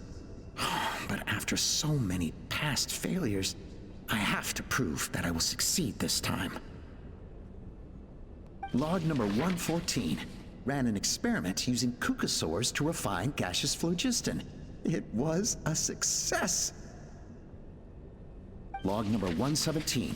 I've started recruiting merchants and hunters to capture wild cucosaurs. Log number 121. Major breakthrough in the efficiency of phlogiston yield. Huh? So many parts have been crossed out! Yeah, probably the contact he alluded to in his other notebook. Guess he has a benefactor. Did anyone else notice how the numbering system in this notebook suddenly changed halfway through? We haven't got time for textual analysis, I'm afraid. Grab the notebook and let's press on.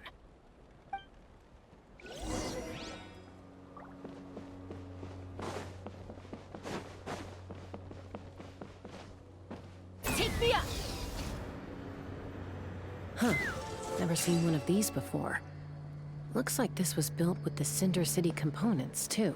You're not thinking of giving it a nice hard kick, are you?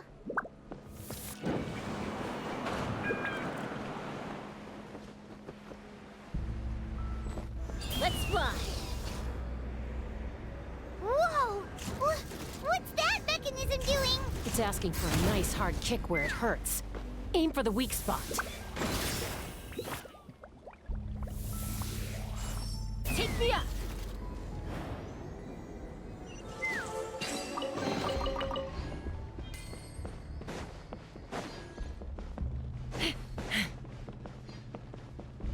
What are they doing here? It's T'Pol's henchman. He must have brought them here using the relic in his prototype wings. Watch out!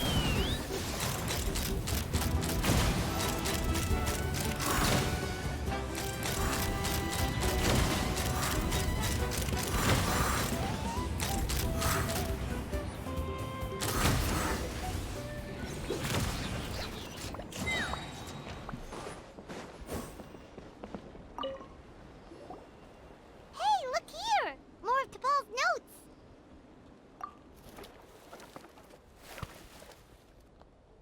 Log number 403. Introduced me to some new comrades who fully support my ideas. I told them that some saurians are blessed with wings, and some people with natural gifts, while the less fortunate among us can only look on longingly as they seize the skies.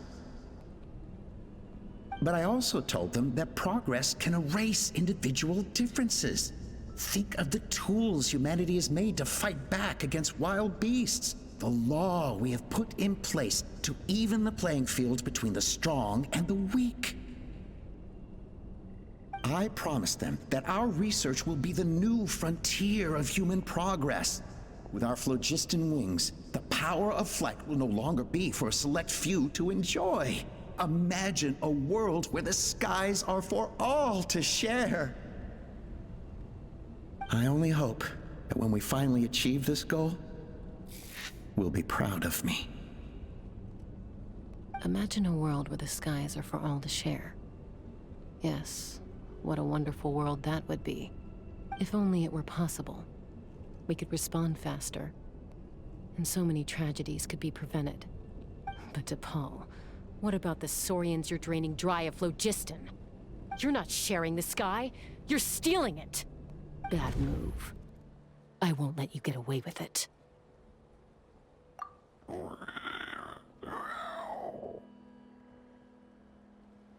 I'm fine. Let's keep moving. I don't think we'll find anything else here.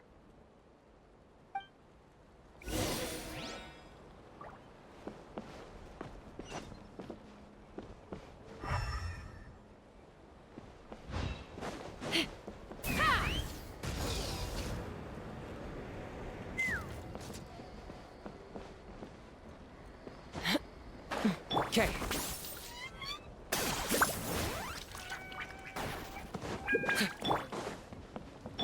Take me up! Locked on!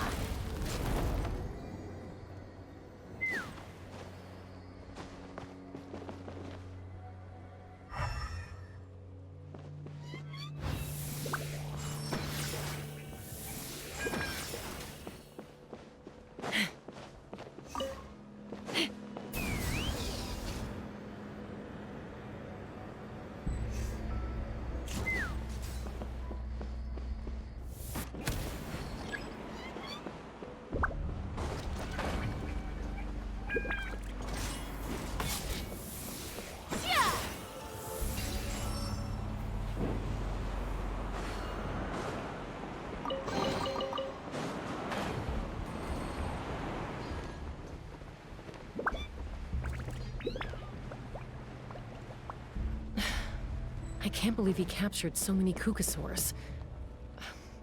But right now, we have to focus on solving this problem at the source.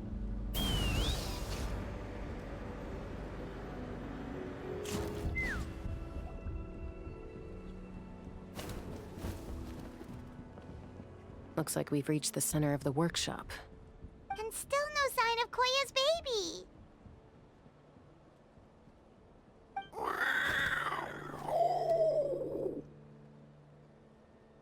Let's search this area for now. If we still can't find Chime, we'll double back.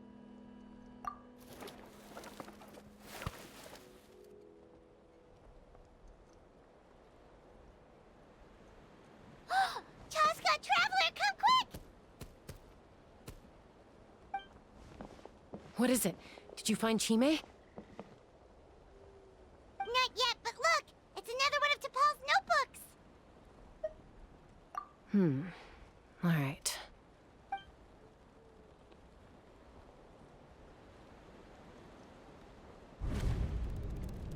Log number 428.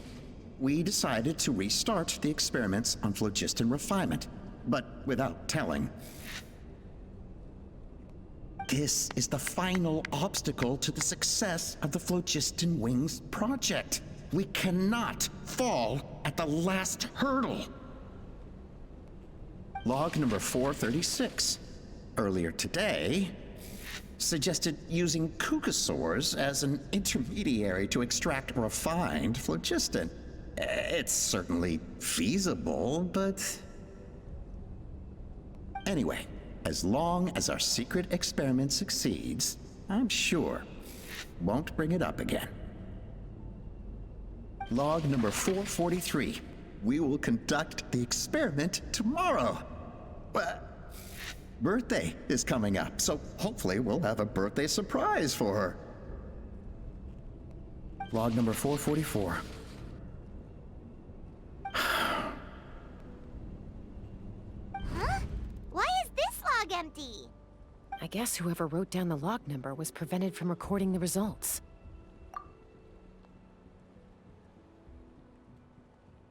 Log number 0. We lost many comrades in the accident.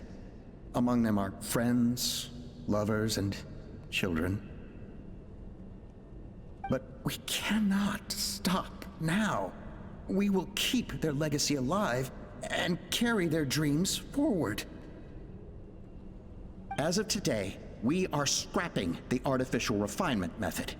Instead, we will focus all our efforts on phlogiston extraction from live Kukasaurs. They are arrogant beasts whose existence in the wild serves no one but themselves.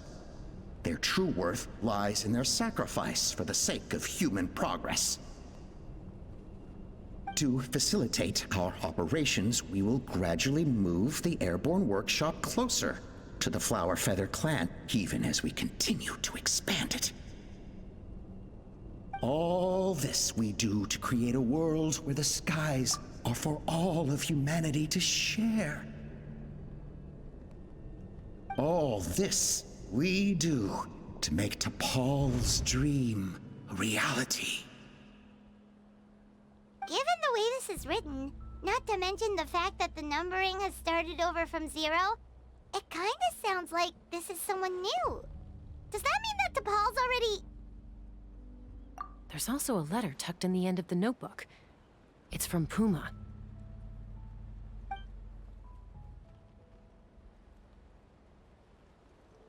T'Pol, I don't know where you are right now, so I don't know how to reach you. My best bet is to send this letter to the Flower Feather clan. Your father is gravely ill.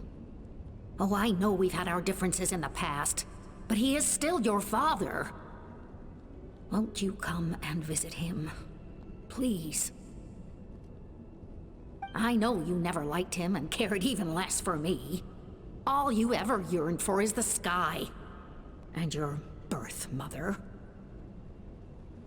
But we'll still be waiting here for you if you do come back. This may be the last chance you'll get to see your father. So Puma's not T'Pol's real mom? Huh. Well, she did say he never called her mom, but I might assume she was just venting. We know that T'Pol's father passed away quite recently, and this letter looks recent. By contrast, the writing in this notebook is old and faded. It looks like the real reason T'Pol didn't attend his father's funeral is because he'd long since passed away himself.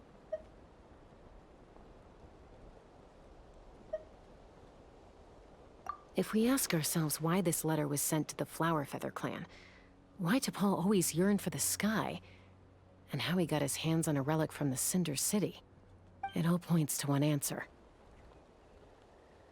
That's right. T'Pol was my child. He was born during my days as a wingless wanderer. His birth gave me new hope. I wanted to become the kind of mother who spent her days as a valiant rider, soaring the skies. Not an aimless, wingless nobody.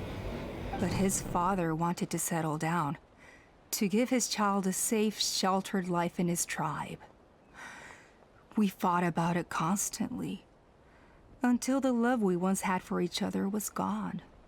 He started a new family, with another traveler who was also looking to return home. And I went back to the Flower Feather clan, alone. Alba? I had no idea that despite being raised among the children of echoes, my child still harbored dreams of the skies. Can you imagine, Chasca? The joy and surprise I felt when he showed up at my door, asking to join the flying trials. Or how proud I was when he said he wanted to prove his own worth, rather than relying on my position as elder. And then the anguish that overcame me when he was rejected by the Cucusaurs and became wingless, just as I had after my injury. You've got a lot of nerve showing your face here. Don't take this the wrong way, Chasca. I'm not here for a fight. I just want to talk. Isn't that your preferred way to resolve things? I trust you've learned of T'Pol's wish on your way here. A world where the skies are for all of humanity to share. If only his dream can be realized, no one will ever have to lose their wings again. Our aerial prowess will be greater than ever before. War will never again come at such a great cost. The loss of Koichi is a tragedy that need never be repeated. So tell me, Chasca, do you really wish to see the phlogiston wings forever grounded and gathering dust? Nothing you've said excuses all the conflict you've caused. You mean the argument back at the tribe? It was a necessary measure. Sometimes this is the only way to accelerate the pace of progress.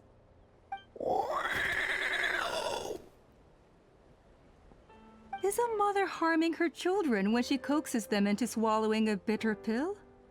Of course not. It is a brief moment of suffering for the greater good, and the child would come to understand this in due course. The phlogiston wings are that bitter pill. We will never progress as a tribe if we cling to the scraps the Cucusaurs offer us. Once the people have embraced the phlogiston wings, they will never look back. Even if they learn how the refined phlogiston is sourced. They will convince themselves that the sacrifice of a few Cucusaurs is a small price to pay for our dominion over the skies. But this I had not anticipated. I barely had the chance to introduce the phlogiston wings to the tribe before you found this place. Your plan was hardly foolproof. Yet, it can still be salvaged. Chasca, traveler, you are the hope of humanity. I'm sure you have your doubts about my methods, but know that my love for humanity and for Natlan is genuine. You know me, Chasca. And you know that I've always treated everyone in the Flower Feather clan as my own children, as fellow humans. Surely you can understand my perspective. Alpa, Natland doesn't belong to humans alone. And truthfully, neither do I.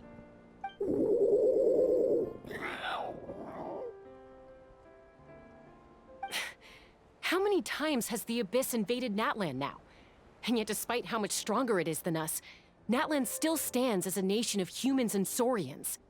Peace imposed by force will crumble in a matter of days, because social bonds are what hold a civilization together. Weren't you the one that taught me that? And yet you would break the bond we share with our Saurian companions to take more power for ourselves? That's as stupid as hacking your own arm off to use it as a club. They are wild beasts, driven purely by instinct. How could they possibly understand human social bonds? Ugh, how did someone like her ever become a writer? Ha! You overestimate them. They bow to the strong and shun the weak. That's all there is to it. They never gave Tepal a second glance when he was at his lowest, nor me when I returned injured from the Cinder City. It's all about survival of the fittest for them. Plain and simple. They obeyed me once I proved myself stronger than them, but the moment it serves them better, they'll abandon me in a heartbeat. You're wrong, Alpa. They only reject the wingless because they don't want to fly anyone to their death. Chasca, I will promise you this. Only the unruliest wild cucosaurs will be used for phlogiston extraction. The ones who have nothing else to offer to humanity. Well, that's too bad. Because I know a few unruly wild cucosaurs who don't think that idea is gonna fly. Namely my mom, my sister, and me. And the others? To us, they're friends, family, even children. So if you want to put any of them in one of your cages, you're gonna have to go through us. Is that right? I knew you might be difficult to convince. Maybe this will change your mind.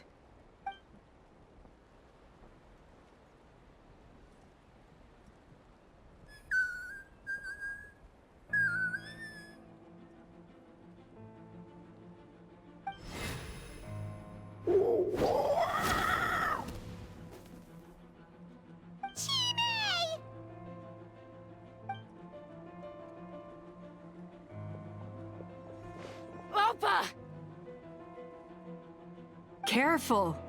Don't make any rash decisions. Unless you want to see her suffer. Oh no, that's one of the extraction cages! I told my subordinates to take control of the tribe while I was away. Luckily for them, our strongest warrior and our most powerful ally aren't there to stop it. Take control? What are you planning to do with Mutota and his supporters? Merely accelerate their inevitable downfall. They cannot stand in the way of progress forever. It is not the move I wish to make, but I'm afraid you and your friends force my hand. And since you insist on imposing me too, I have no choice but to keep you here until the dust has settled. So that's what you meant by I just want to talk. You never intended to negotiate. You just wanted to stall us. No, Chasca. I genuinely hoped I could win you over. You are the strongest warriors we have. Put down your weapons, and I promise you that no harm will come to this young Saurian. I just need you to stay here for the next couple of weeks or so, while my people consolidate their power. Then, I will give her back to you, and you'll be free to leave. As long as the majority supports our vision, even the Pyro Archon cannot meddle in our internal affairs. Your vision is deranged, and the Flower Feather Clan will never support it. You sure about that? Then wait here and see. Time will tell. What do we do? Even if the whole tribe fights back, Mutota's in grave danger! Stop delaying the inevitable! Drop your weapons and get into the cages, now! She's still holding Chime hostage. Is there really no other way?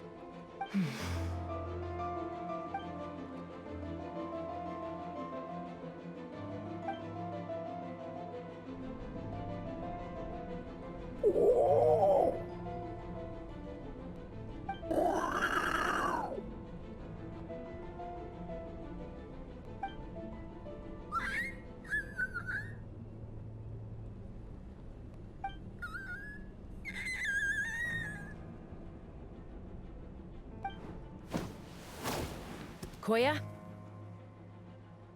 Huh? What are you yapping about? Stand down.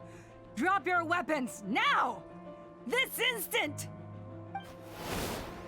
Ah! Ah! No! The relic!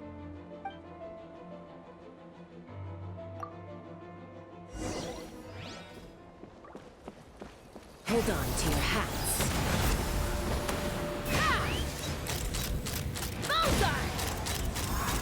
Open fire!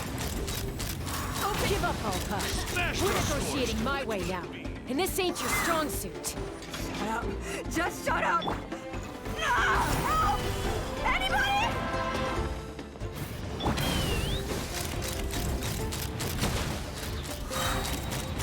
Hey, something's up with this relic! I got it! Knock him Go it down a notch!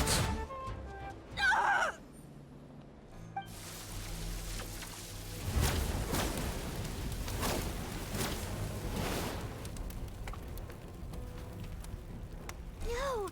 What is she doing? She'll bring us all down with her! But why? We stabilized the relic! Maybe it got damaged in the fight. If we don't think of something fast, this whole workshop is gonna fall apart. No. They're directly beneath us. My beloved tribe!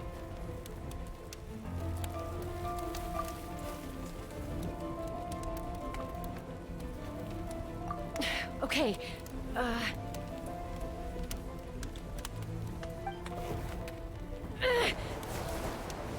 it's too powerful. This ain't a toy like last time. I don't think I can just throw it aside.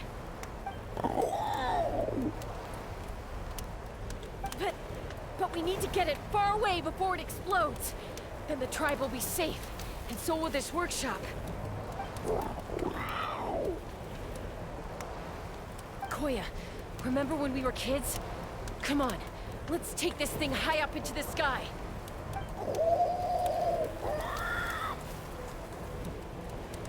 Don't worry, I know I can get rid of it before it explodes. We're talking some surface wounds at most. All I need is for you to catch me at the end, just like old times.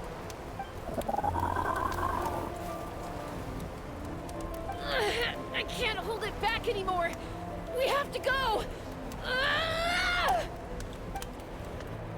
Don't be insane! Alpa! What are you... You're a fool, Chasca! Why would you choose such a risky solution? We cannot entrust the safety of our tribe to this wild Saurian! I'm the fool. You really think you can stand a better chance than me?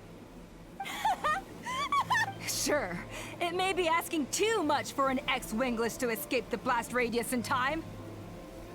But I can fly it a safe distance away, even if it's the last thing I do.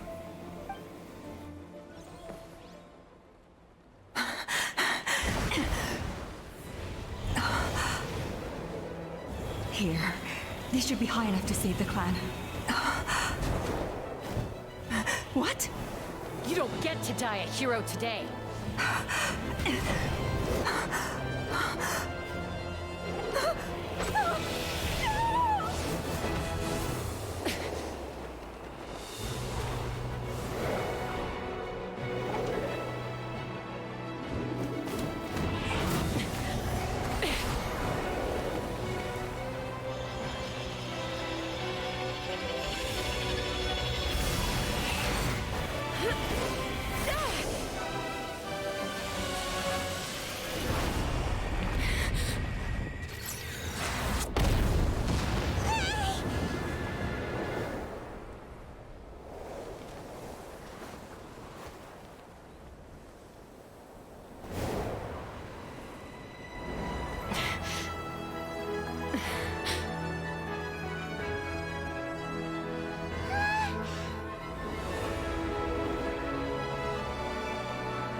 Are you hurt? Let me take a look at you. What do you mean, I'm fine? Didn't I tell you to catch me on your back? Why did you try to shield me from the blast?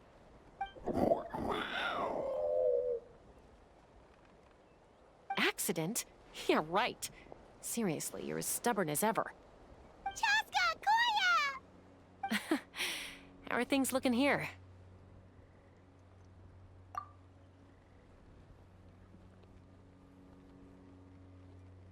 I think that's putting it mildly. I owe you one. Again.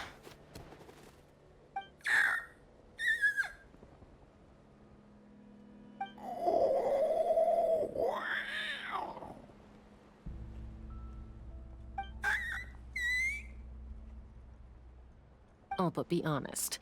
Do you still think Kukasaurs can't form bonds? Mom, I'll figure out the refinement problem. I'll find a way. You don't need to worry about it. I just need some more time. That's all I ask. Please just trust me. Just this once.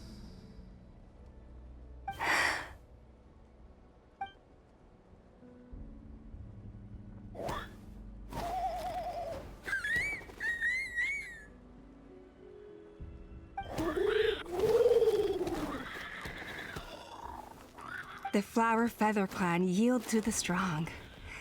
And it's up to the winners to define what strength means. So it looks like it's my turn to yield.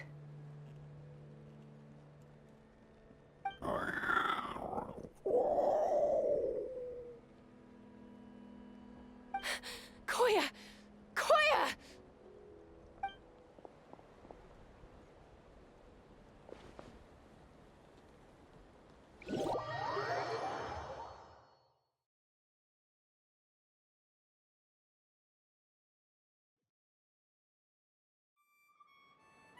So, you're absolutely sure it's not because of the explosion? Yes, for the 10,000th time, I'm sure. The blast barely touched her. The reason she fainted was old injuries playing up, compounded by overexertion in recent days.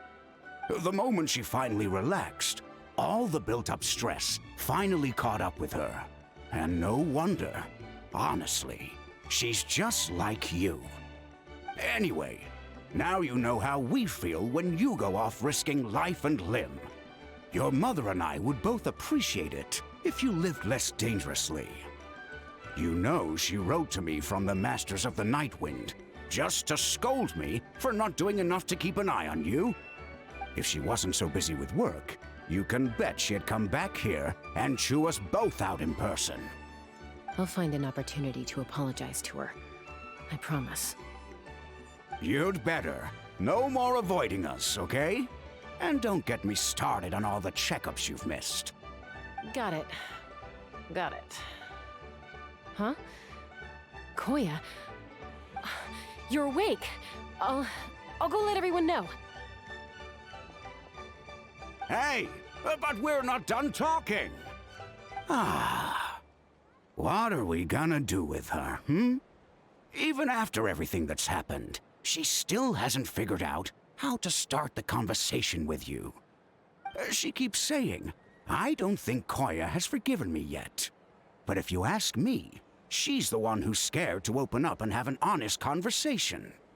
For all her confidence, she's a very sensitive soul underneath. You'd think as a peacemaker, she of all people would know how to reconcile with her family after a falling out. She must have been a handful growing up. Thank you for being there for her. And of course, thank you for keeping her safe when you were up there in the sky. Koya, Uncle Cusco, we're here! Ha! I was just telling her that she's not to go chasing danger with Chasca ever again. Cusco, I understand how you must feel. But it's all thanks to Koya and Chasca's efforts that the airborne workshop didn't come crashing down on our heads. Oh, Paimon almost forgot to ask. They didn't hurt you while we were gone, did they? Thankfully, when her co-conspirators tried to arrest me, I was out coaching Koyer and Junan. The two of them were a huge help. They took care of things while I went around rallying the resistance. So, in the end, Alpa's would-be revolt didn't really get off the ground. And as it turns out, not all of the wingless want to see our dear Saurian friends replaced with phlogiston-powered gizmos. I'm so sorry you got mixed up in this, by the way. We should have caught on to Alpa's scheme sooner. We could have saved so many Kukasaurs from getting hurt. Most of the airborne workshop has now been dismantled. We've just left one small, harmless part intact, and repurposed it as a jail for Alpa and her cronies. Let's see how they like being locked up in a sky prison. So, it looks like there's just one less conflict left to resolve. Peacemaker, you're up. I said I had to wait until things had blown over, didn't I? And now they have. But I still have no idea what to say. Koya, I just want to say, I'm sorry for how things went down back then.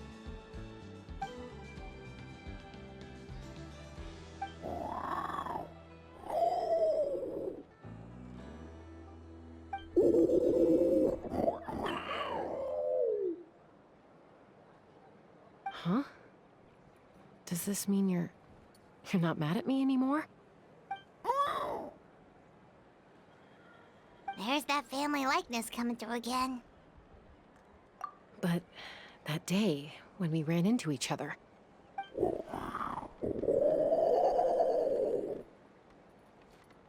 Huh? So then, when did you finally make your peace with it?